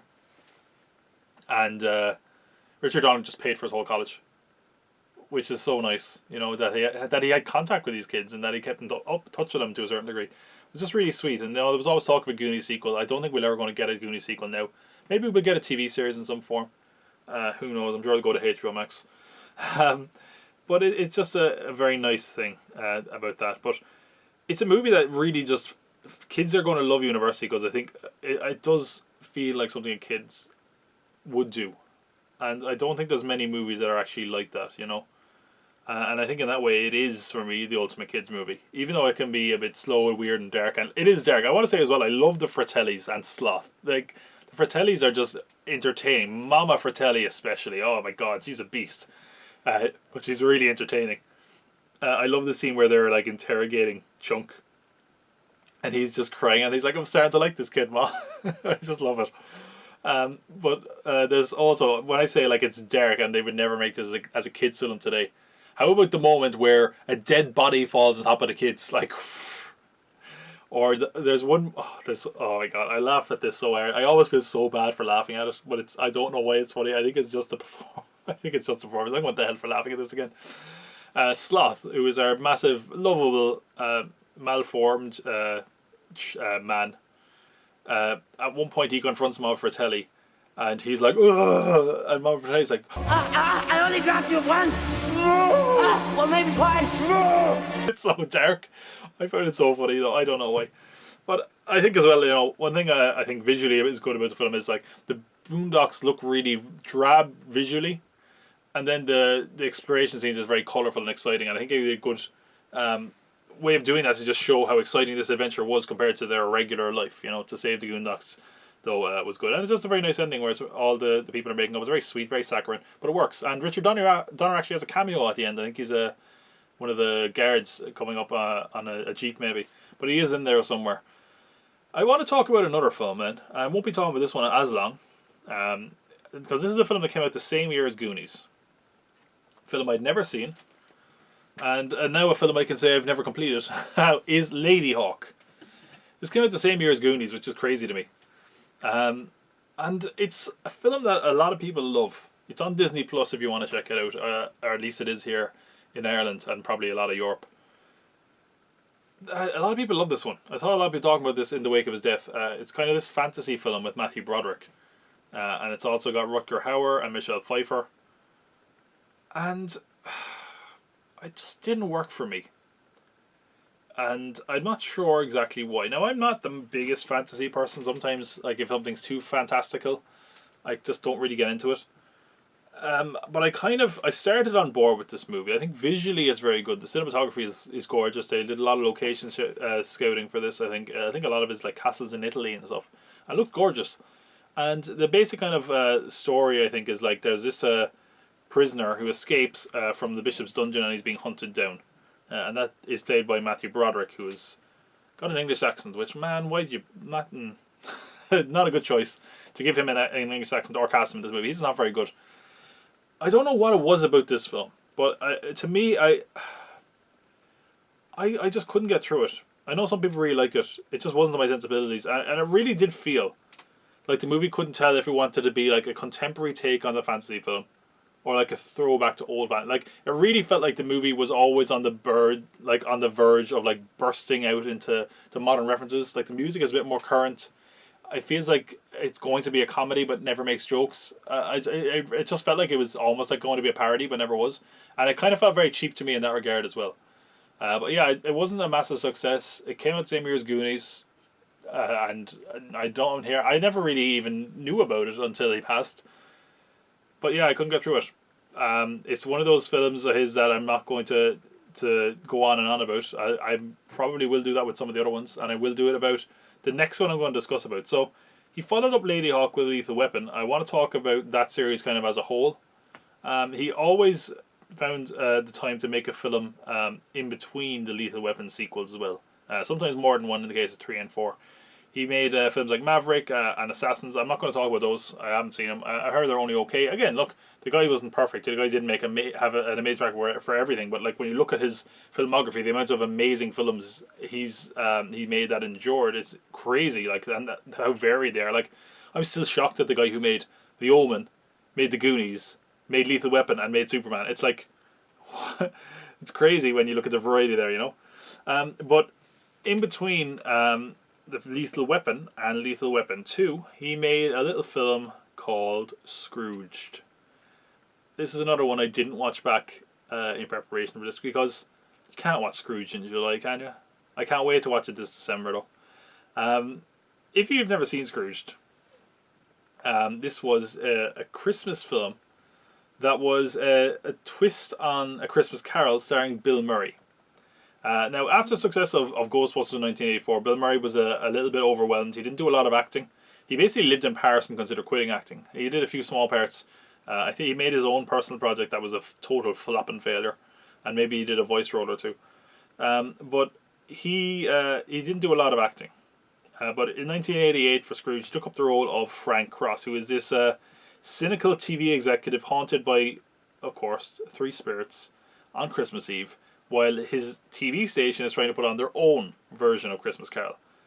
This is, as I said, a film I didn't rewatch, but it's one of those films that is a fixture for many people's Xmas films, and rightfully so. It did well at the box office overall. It critically had a bit of a mixed reception. on release, but the film really marketed itself on the back of Ghostbusters as well, I'd say. Like, one of the taglines read, Bill Murray is back among the ghosts, only this time it's 3 against 1. Okay. But it's not that kind of film either. It's a strange mixture of a film. I think that's why it's interesting. Like, it's not a laugh out loud comedy in a lot of ways, and it's not like a big drama in a lot of other ways, and I think that's why it's fascinating. And I say, as much as I like the film, I don't think I loved it the first time I saw it at all, but it has really grown on me. I think it's a more cynical, dark, and mean-spirited, pun intended. That it's more mean-spirited than a lot of Christmas movies, and I think that could put some people off. I think in that way you could argue the film is a bit inconsistent tonally. There was a lot of friction in the making of this movie, especially between Richard Donner and Bill Murray, as they seem to have different visions for the movie. And when asked by Roger Ebert if there was disagreements on set, as had been reported, Bill Murray said, only a few, every single minute of the day. That could have been a really, really great movie. The script was so good. There's maybe one take in the Final Cut movie that is mine. We made it so fast, it was like doing a movie live. He kept telling me to do things louder, louder, louder. I think he was deaf.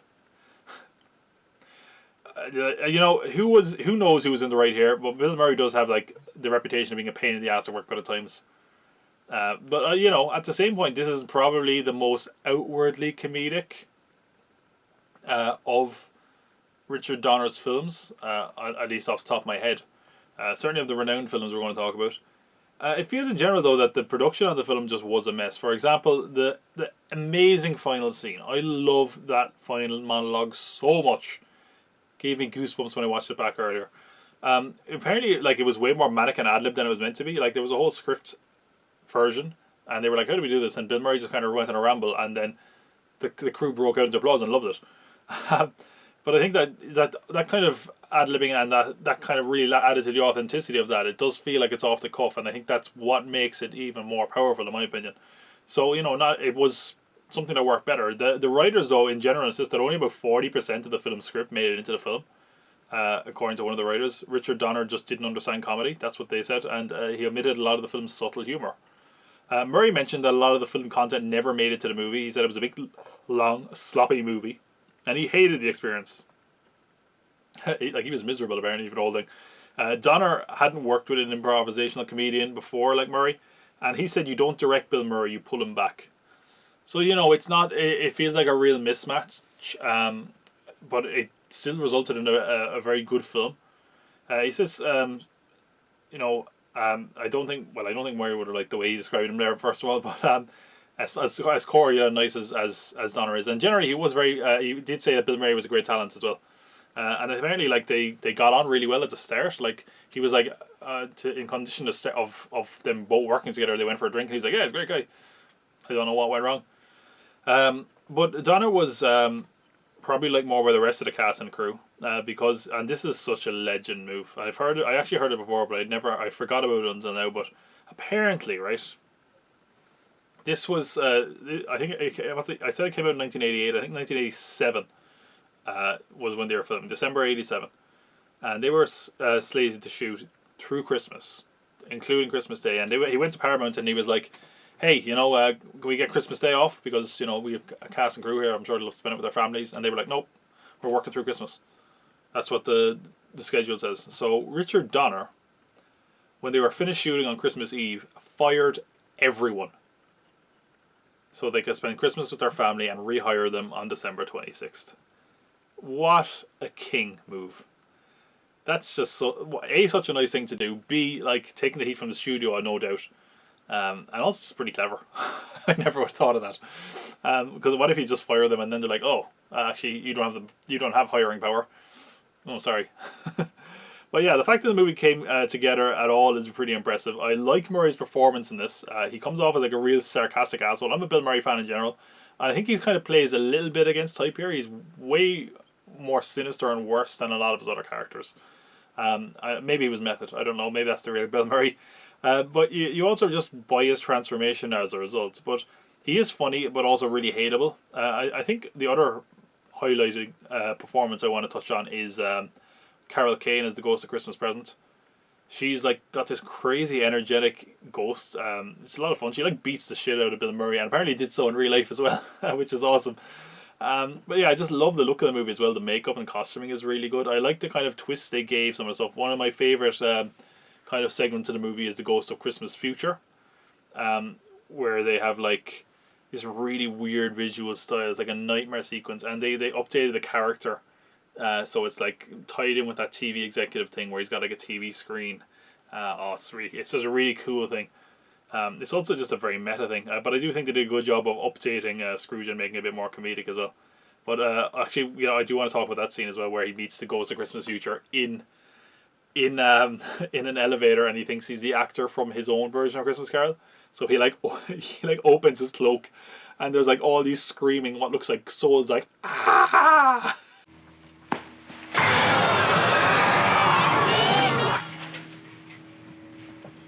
Did our people do that? I think it's a Christmas classic for a reason. It's kind of like an alt Christmas classic because it's so dark and strange.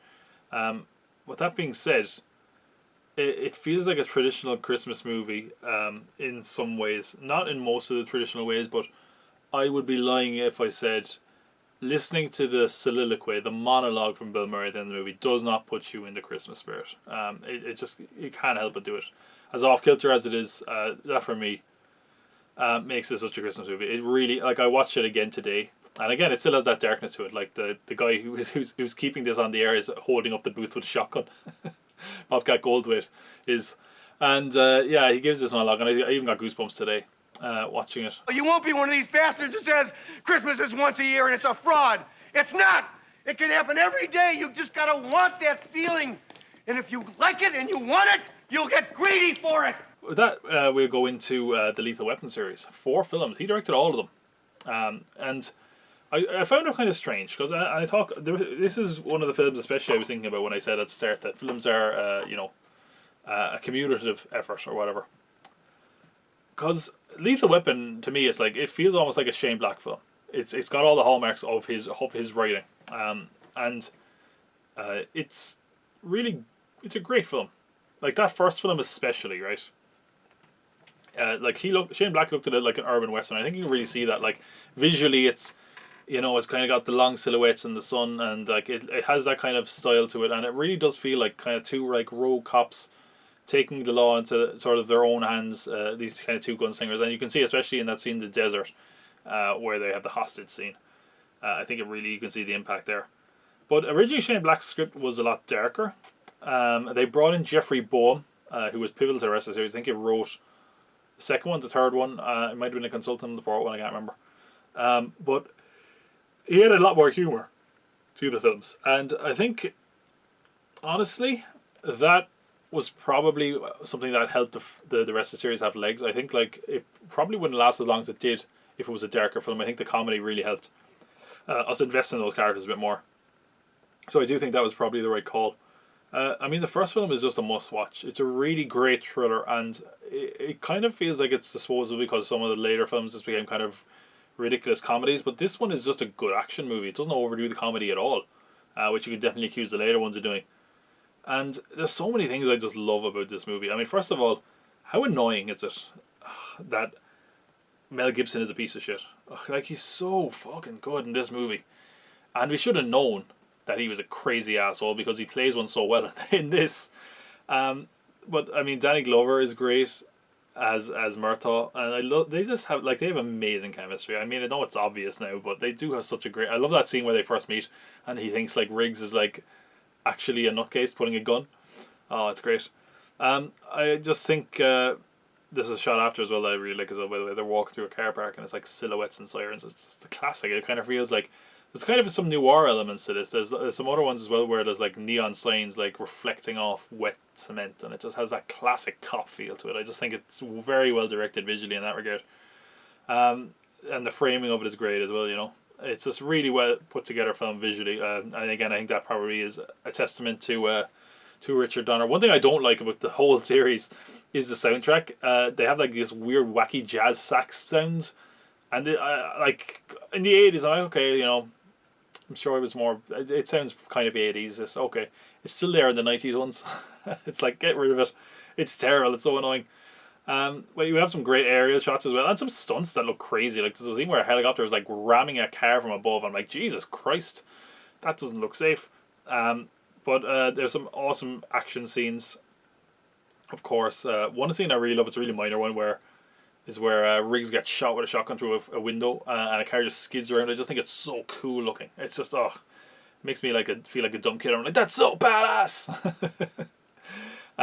One thing that's not badass. Can I talk about the lamest? Like they try so hard, and they do a great job in this film, especially, of making Riggs out to be a badass. And then he manages to survive being tortured, kills the guy who's torturing him, and comes in to save Murtaugh and his daughter. And his line when he does this. And by the way, I should mention he does enter some raucous jazz music in this moment. He says, "What did one shepherd say to the other shepherd? Let's get the flock out of here." What the fuck? What a lame line. What? I don't know if it's Shane Black or Jeffrey Bowen wrote that one, but either way, they should be penalised. That's terrible. But yeah, of course we had the amazing action scene at the end with the big fight scene. It's so stupid and cheesy and macho 80s bullshit where they're fighting in the mud, in the rain on Christmas Day or whatever the fuck.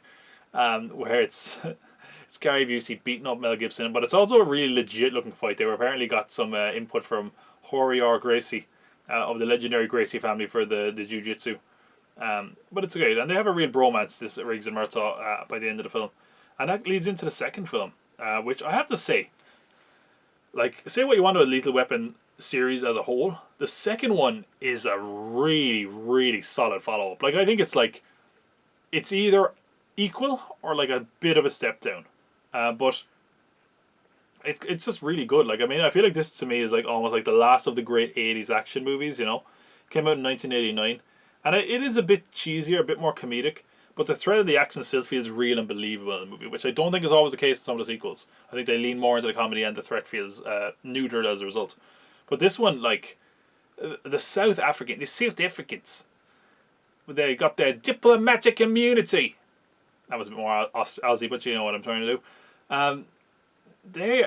That is such an inventive idea that I never thought about. Like, evil diplomats that have diplomatic immunity. Originally, again, this was one that was a lot darker. There was a whole script tweaking again. Shane Black had a very, very dark script that ended with the death of Riggs, and it does look like it could go that way. Apparently, it was cut in a way that it could go either way, to him either living or dying, and test audiences didn't want to see Riggs die, so he lived. But there is that shot where he's like draped in light, and it's just like there's just a switch like swinging back and forth, and it looks like he might die, that I love. But yeah, we have something I don't like, I will say, is like they do a Spider-Man 3 in it. You know, in Spider-Man 3 when it was like, oh, you thought it was this person killed him, but it was this person. The person who killed Riggs's wife happens to be the henchman for the diplomats or something like that. It's kind of pointless. But of course he gets his revenge in a fight scene that's not as good, admittedly, as the first one, with the henchman muscle there. And that's kind of thing. It does feel like a little bit of a replay of the first one in some regards. But they also do add something new in Joe Pesci. Joe Pesci is a great addition to this. He's so good. This one in particular, he's not like too overboard. But he gets there, don't worry. I also was just looking at a really cool chase scene in this. And I was like, Mel Gibson must be doing his own stunts, because at times it's like he's hanging. It looks like it has to be him. I'm like, I can see his face. He's like hanging from cars and trucks and all sorts of crazy shit. And that's the moment where a guy gets killed by a surfboard that goes flying off a truck into through the windscreen and kills him, which is awesome. This is great. I do want to say, like, of course we're talking about Joe Pesci. He's got his iconic line where he's like, "They fuck you at the drive-thru." They bring that back every film. It's never funnier than it is here, but it is funny here. Of course, amazing. One of the this is one of those scenes that on paper sounds so stupid, but then it's executed so well. The bomb on the toilet scene is such a well-directed, intense scene that you're actually like, oh my god, like you forget about the silliness of the fact that he's got a bomb under his toilet. There was actually a teaser trailer for this, for Lethal Weapon 2. I can't find a HD copy of it, but it's that whole scene basically, and you see the explosion, and it shows the title Lethal Weapon 2, and then it cuts to the shot outside that we have in the movie of the toilet flying and hitting the cop car, and it goes, this time they're sick of all the crap or something like that. Amazing trailer, great.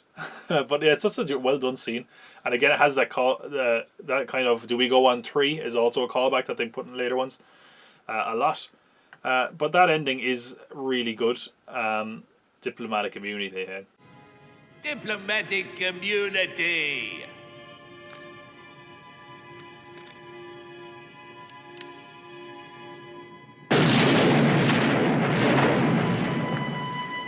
Just been revoked.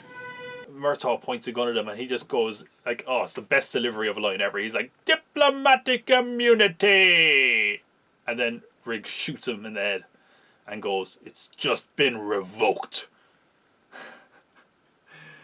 What I like about that is it's such a cheesy and stupid one-liner where I'm like, if Riggs would have a cooler one-liner, to me it feels like Murtaugh is so lame that that's the best he could come up with. I'm also like, when he says it's just been revoked, like, did he actually go through the paperwork and actually get it revoked, or did he just shoot him in the head and was like, yeah, I'll deal with that later? It did make me think for a sec, but anyway, yeah. There's also a one-liner at one stage where he gets the nail gun and nails them, and he goes, nailed you both. It's... I just remember another funny part in the movie where they go into the South African thing with Joe Pesci, and he's like, my friend is thinking of going to South Africa. And they're like, oh, well, of course, South Africa is a great country to go to. And in walks Danny Glover, and he goes, sir, but you're black. And he's like, what? And they just go on a big tirade because, you know, apartheid was going on at the time. Yeah, it's a good movie. I genuinely think it's as good. It's not better, but it's either as good or a bit of a step below the second one. Then the third one I will say is where we get a bit of a dip. I think Lethal Weapon 2 has just aged well. I do want to say, actually, before I move on from it, that I saw on IMDb trivia that Mel Gibson apparently said to Richard Donner he frequently drank 5 beers for breakfast. And then it says, despite his alcohol problems, Gibson was known for his professionalism and punctuality. That didn't age well, did it? Yeah. Stay away from the booze, Mel. Anyway, we have Lethal Weapon 3, which opens with a really weird Bond intro. It's like a load of fire. It's just terrible. And of course, we have the classic trope of the cop is 8 days to retirement. Murtaugh's going to retire in 8 days because he really is getting too old for this shit now. This one is way more comedic. Sometimes it works, sometimes it doesn't. One thing that's really weird is like there's a weird like stereotype of like a sassy black lady driver. Like Murtaugh gets in and she's like, come on, hold on, sugar. And she's like falling in love with him and kissing him and like, ooh, you sweet. Oh, it's really weird. It's just really weird, and she's singing along to like soul music and calling him sugar and baby. That's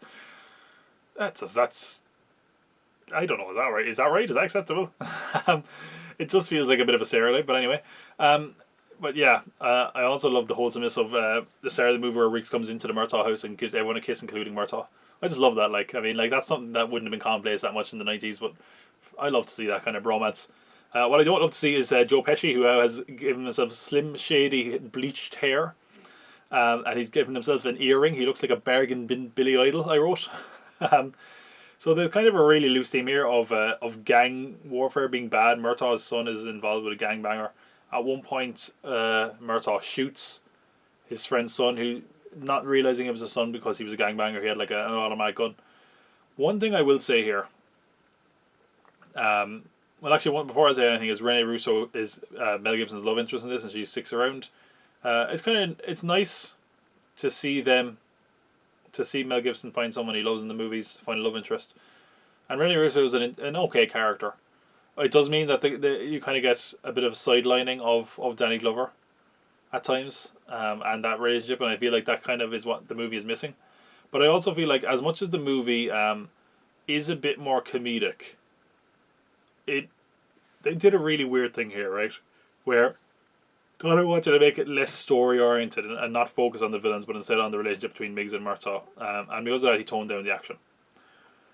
I think that the film really suffers from that. The villain is really underwritten, in my opinion. It's just very vague. There's like a load of ideas here that aren't focused on. It's like gang violence, and then also this bad guy, and it's not really ever given enough time to make it worthwhile. It's just not. It's the big sore spot of the movie, and it means that it's not as interesting as the first and second one because it feels like those at least had captivating villains. But aside from that, it's not terrible. We have Riggs is now eating dog biscuits to stop himself from smoking, and we have a terrible scene where he like acts like a dog to a dog. Like it feels like you're like, oh yeah, we get it. He's crazy. Don't go too far with it. But yeah, it's not great. It is funny though. At one point they do kind of flip it. Riggs and Murtaugh kind of get into a bit of a fight. It feels really forced. But at one point, because of that, Murtaugh ends up becoming kind of the nuts cop and the bad cop for a sec. But that's kind of about the highlight of that. The ending is kind of good. It's like explosive trucks and like a big kind of fight scene on flaming buildings. There's kind of some cool tricks here. There's like one point where like there's a car that's leaking oil and they drive it around and stuff and then light it on fire, and he's like basically Riggs is driving it as the flames are catching up the truck, which is pretty cool. And then I think like the ending he takes the bag out with a bulldozer, which I think they thought was cool and cinematic, but it's not really. It's just like, oh okay, kind of cool. And then there's the stupid whole thing where like the whole plotline of him retiring at the end, he's just like, I can't retire, and they're like, okay, and I'm not selling the house. Oh okay, right. Where'd that come from? What was the point of that then? And that's what I feel. What I mean, like this movie is very unfocused in that regard. It feels like it has some ideas and story plot threads that it never really was to follow up on. And because of that, it's not a great film. It's okay. It's not terrible. It's moderately entertaining. There's some big explosion action scenes at the start of the movie that apparently they actually did. Like they actually blew that stuff up or paid towards the demolition because they were going to be demolished anyway. But yeah, the script changes were all over the place. There was massive script changes. Carrie Fisher was actually a script doctor on this film, in case you didn't know. She did quite a lot of script doctoring. One of the screenwriters, the Bohm guy, is actually credited twice in the film because he did one, because of the Writers Guild rules, he did one draft by himself and then did another draft of that with himself and someone else. So it's like Jeffrey Bohm, and then it's like Jeffrey Bohm and whoever. And because of that, the advertising department apparently were like, what the fuck? This is clearly a mistake. And they fixed it and started sending it out. And then the Writers Guild were like, no, it's not a mistake. And they have to recall all those posters and destroy them. Which is pretty funny. And that brings us to the last Lethal Weapon film. They did 4 films in 11 years. There was a big gap between this one. I think it was like, is it a 5-year gap? 4-year gap? I don't know. It was a 5-year gap, I think. But yeah, this is the biggest gap they took between films. It's way more over the top than the other films, and the opening is way more over the top as well. Like it's like a big flamethrower guy. Murtaugh's like in his underwear. It's like, what are you doing? What's going on? This is stupid. This is like a thing where I felt like they really got bogged down by the continuity in the characters. Like it's like, oh, Rene Russo's back and Joe Pesci's back and his daughter. His daughter's having a baby, and also we have Chris Rock is now a new character at it. And it's like, Jesus lads, keep it simple, stupid. Like it's not a terrible film. It's just not great. This time they're like taking on a triad, I think, and it's like it's like a Chinese immigrant smuggling ring, and they have an enforcer played by Jet Li. They're attempting to murder Murtaugh's family, but burning them alive in their own home at one point. As the story progresses, I'm reading this from Wikipedia really lazily. Murtaugh discovers that Li is the father of. This is like the whole film. So like, basically, as I mentioned, Chris Rock is introduced. Chris Rock is another cop. He's kind of a kiss ass, and he's kissing up to Murtaugh because he is going to be the father of his grandson. Yeah, I got the family tree right there. Chris Rock isn't great in this. I thought it was like, Chris Rock kind of when he just does the animated like shouty kind of whiny kind of thing. I just didn't think it was a great comedic relief. I will say, as much as Joe Pesci was kind of getting there with me as well, where I was just like, they're overdoing it with him. They have a scene where they're just arguing with each other from 2 cars, which is amazing. They play off each other really well. If anything, I was like, give me a Lethal Weapon spin-off with those 2 guys. That would have been awesome. I just think visually as well, the movie looks a bit weird. It doesn't have the kind of grit the other ones have. It just looks very glossy and overproduced. It definitely looks way more expensive, and it was. I will say if the film has one big saving grace, it is Jet Li. Jet Li is just amazing. This was his like feature film debut. He's amazing. The martial arts he does in this is so damn good and so cool. Apparently I heard that they had to like slow it down because he was too fast with cameras. But aside from that, like the film just isn't great. Like it's fine. it just doesn't really feel like a Lethal Weapon film. We kind of get a lot of Lethal Weapon stuff out of the way, and then like there's like about 10 or 15 minutes tacked on to the end, where it's like, Rene Russo's having Riggs's baby, and Rianne is having Riggs's Murtaugh's grandson, and they both have to rush to the hospital, and Riggs goes to the graveside of his wife, and they have a big moment. It almost feels like a rom-com towards the end. It's just not right. And then they have a big cheesy family photo at the end. I'm like, what is this? Doesn't feel like Lethal Weapon anymore. But yeah, I mean, honestly, I don't think it's a terrible film, but I really felt it dragged towards the end. It's just a bit of a disjointed film. I think they probably should have left it at 3, and I would have been pretty happy. Yeah, it's fine. It was far and away the most expensive Lethal Weapon. It wasn't as big success as the third film. The third film was the most successful film out of all of them. But it was still like the second highest grossing film of the franchise. But yeah, I just didn't love it. Apparently the script and the film in general were very rushed somehow, even though there was a massive gap, bigger than any other gaps between them. They added Pesci and they added Chris Rock at the last minute. And they didn't have the ending written out until, nearly the end. And they finished filming like 3 days worth of film was meant to come out or some ridiculous shit. But anyway, that was it. That was the Lethal Weapon series. I think I've actually talked about Richard Donner on the podcast before, because I think, was it like last year maybe, they were talking about doing another Lethal Weapon called Lethal Finale. And I think I made a joke about that stage where I was like, Richard Donner, like you're really old now. Now is not the time. I don't know if you have it in you to direct another film of that scale again. And I don't need any of the actors or cast to do it either. I just don't need another Lethal Weapon. And I kind of feel the same. They're inevitably going to reboot Lethal Weapon someday. I just don't feel like it's necessary. I don't think I need another Lethal Weapon. I think the characters are interesting, but I think you can do something with that framework without it doing a Lethal Weapon reboot or a Lethal Weapon sequel or whatever. But it doesn't seem like it's going to happen now anyway with the passing of Richard Donner, so that's that. But I do want to talk about the last film he did direct, which was 16 Blocks. Now, this is one I did rewatch, and this is one that when I saw the first time, years and years ago, I actually really liked. And I think overall, it's still pretty good. This is a good little thriller, It's Bruce Willis actually giving a shit for a change, which we haven't seen that in a while. And essentially, the plot is that Bruce Willis is kind of a cop at the end of his tenure. He's not a good cop, really. We find out he's a little bit corrupt.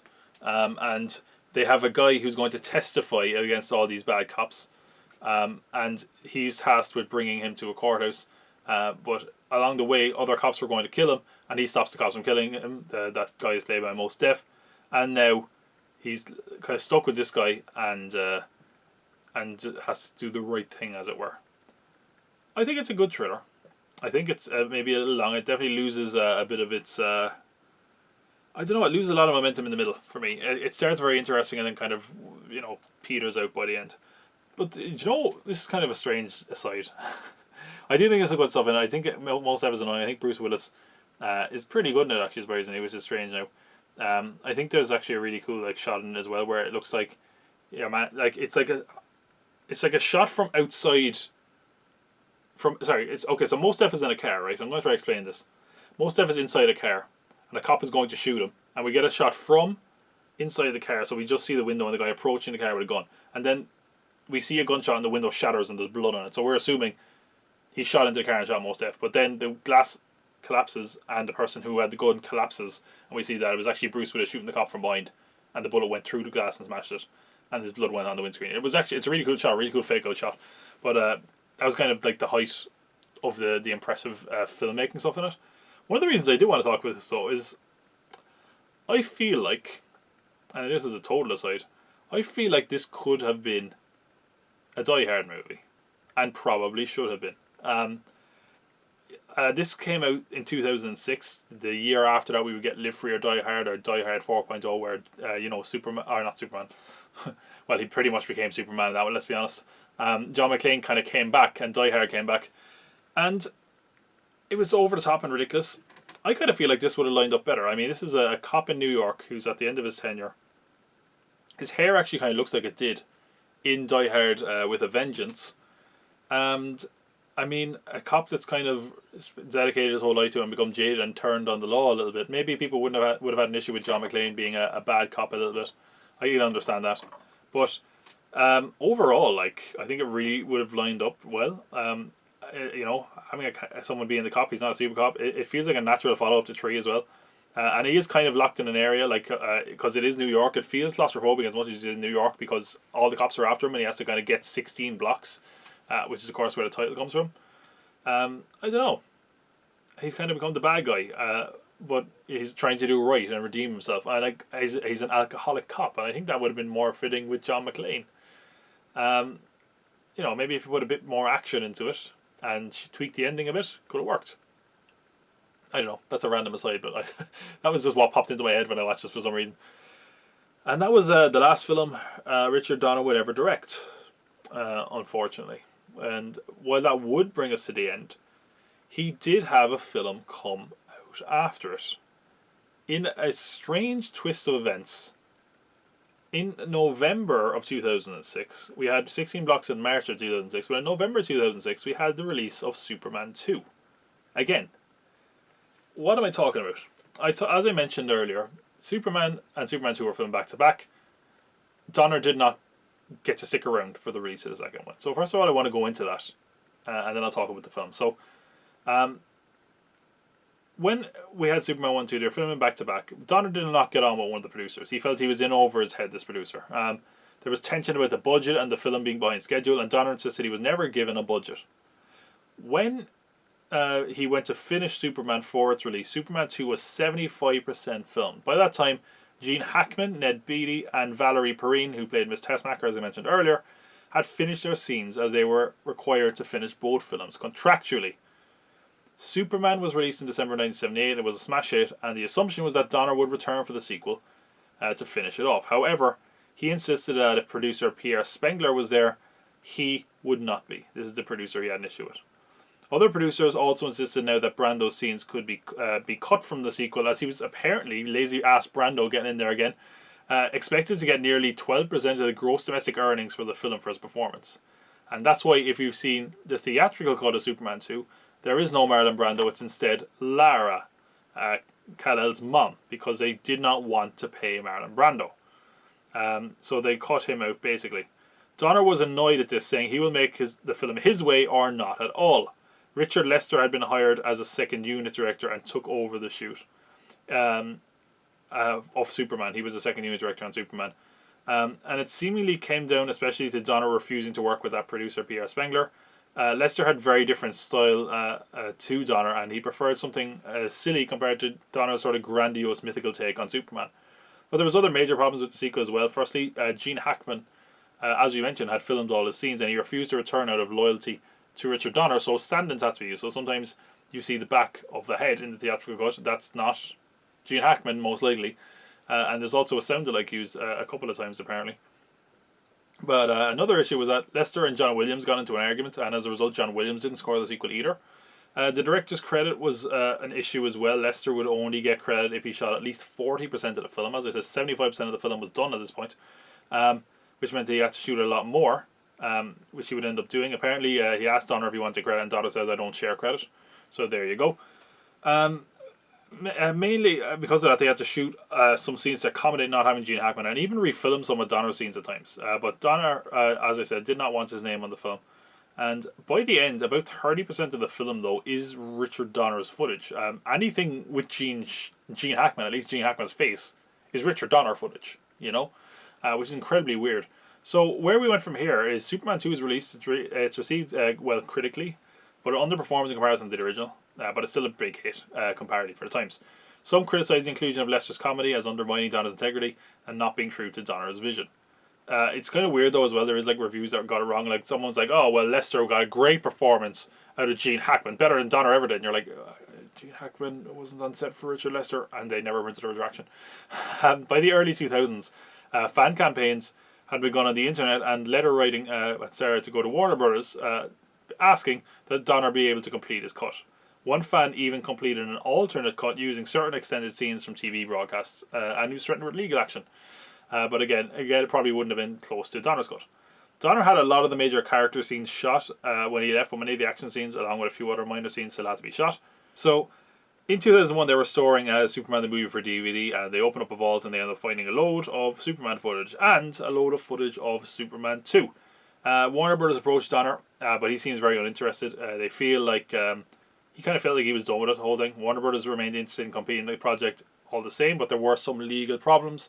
First one being that the footage was owned by the producers. I think they were called the Salkins. But also, there was the Marlon Brando footage. They weren't allowed to use that because, you know, they had those crazy demands from Brando. But they went to the Brando estate to get footage, or to get the rights to use Brando in Superman Returns, which had not come out at that point. And they also cut a deal to use the footage in a Superman 2 cut. So they set to work making Richard Donner's cut without Richard Donner. He was still not interested.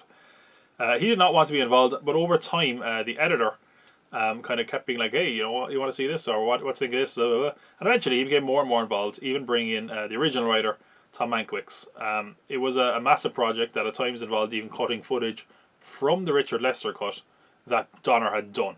And it was a mammoth Trojan bit of work. At the end of 2016, it was finally released, the same year as Donner's last film, 16 Blocks, as I mentioned. It's pretty fascinating, though. Donner was making a film now over 2 decades after he intended to make it, and he wanted to stay true to the vision and look of the originals. The effects needed to look of the time the film was made, and they do. There is apparently about 200 new visual effects shots in this, and generally speaking, you wouldn't know. They look very suitable for the time. As I mentioned, because he didn't get to film everything, there was a few issues. Like, there's a scene where crazy ass Lois Lane shoots a bullet at Superman, but it turns out it's a blank, and catches it, and she's able to prove he's Superman because he caught a bullet, or whatever. Or no, because he survived the bullet, and because of that, you know, he's like, oh, what would you have done if it was actually one? She's like, oh, it's a blank. So that was something that was shot as test footage, or screen test footage, of Margot Kidder and Christopher Reeves separately, and then put together. So, you know, Margot Kidder isn't acting opposite Christopher Reeves there. Christopher Reeves is acting against a woman who is not Margot Kidder. The outfit changes, apparently, from shot to shot as well as a result, because it just doesn't... they had to use footage that wasn't intended to be used, basically. Another thing is, like, he had a scene that he had where the villains were going to take over the world, and they suggested maybe using, kind of recreating it with visual effects, but of course, he felt they would clash with the original by using those effects.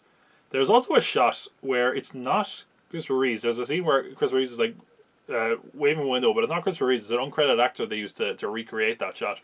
And there's also a scene where Margot Kidder, at the end of the film, is kind of typing on a typewriter, and it's not Margot Kidder. So there's a few kind of clever things hidden in there. Now, this is the point where I say I had never seen Superman 2. As much as I love Superman, I'd never seen Superman 2 because I always was like, do I watch the original, do I watch the Donner cut? And I knew the sequels were bad, 3 and 4 anyway, so I didn't bother continuing. But I have now seen Superman 2. I've seen the Donner cut, so I can't compare the Donner cut and the Lester cut. I'll leave that to others. But that being said, it's a pretty good film. Like, way better than I thought it'd be. It lacks, you know, maybe it doesn't have the same amount of whimsy as the first film. I won't say it lacks it, but it feels like a very wordy sequel. And the final act where he's fighting the Kryptonians is way ahead of its time. It's awesome. Like, it just feels like a big action film, you know. Really, really good, and looks amazing. I can't say again whether the Richard Lester version is any better, but it does, you know, it feels like a very good vision. It's kind of a shame that, you know, he didn't get a chance to finish this properly on his own terms, because it does feel a little bit unpolished, and it is a shame that we didn't get to see what his sequels for Superman would have been, because based off how good the first two are, it would have been something special.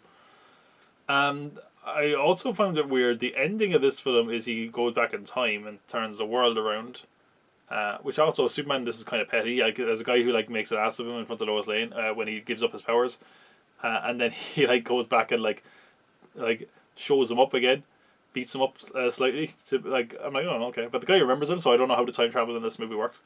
Apparently they didn't want to it was apparently Donna's idea to turn back time at the end of the second movie, but they were like, oh, that's so good, use it for the first movie. So I guess he was true to his vision here, but it just means that he turned the Earth back twice. Kind of makes you feel like, oh, you could just do that anytime you want, really. But it's kind of a minor nitpick. But everyone else in it is really good. I like Terrence Stamp as Zod. He's way more kind of theatrical than a lot of villains, but he's kind of interesting. I love the scene of the Kryptonians just kind of going around like showing out the police with ease. The fight in the White House is great. I will say, in general, I think the action in this is where it really steps up. But in general, it's a really strong movie. Even though like sometimes Marlon Brando looks a little bit weird, like the effects and some of that stuff looks weird. Sometimes it's like Marlon Brando's face, sometimes it's like his head. It's really strange looking.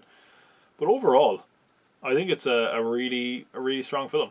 I think it's worth seeing. It's a worthy sequel. It's a shame that it came so much later and not probably in the fully realized form that he would have liked. But I do think it stays true to his vision for the most part, and does definitely stay true to the verisimilitude philosophy that he had with the first film, certainly. And that is where we leave our tribute to Richard Donner. It's also where we're going to wrap the show up. But as for I gave my eulogy to the man at the start of the show, and if you maybe weren't familiar with his work, maybe this will implore you to check it out. But I think it speaks for itself.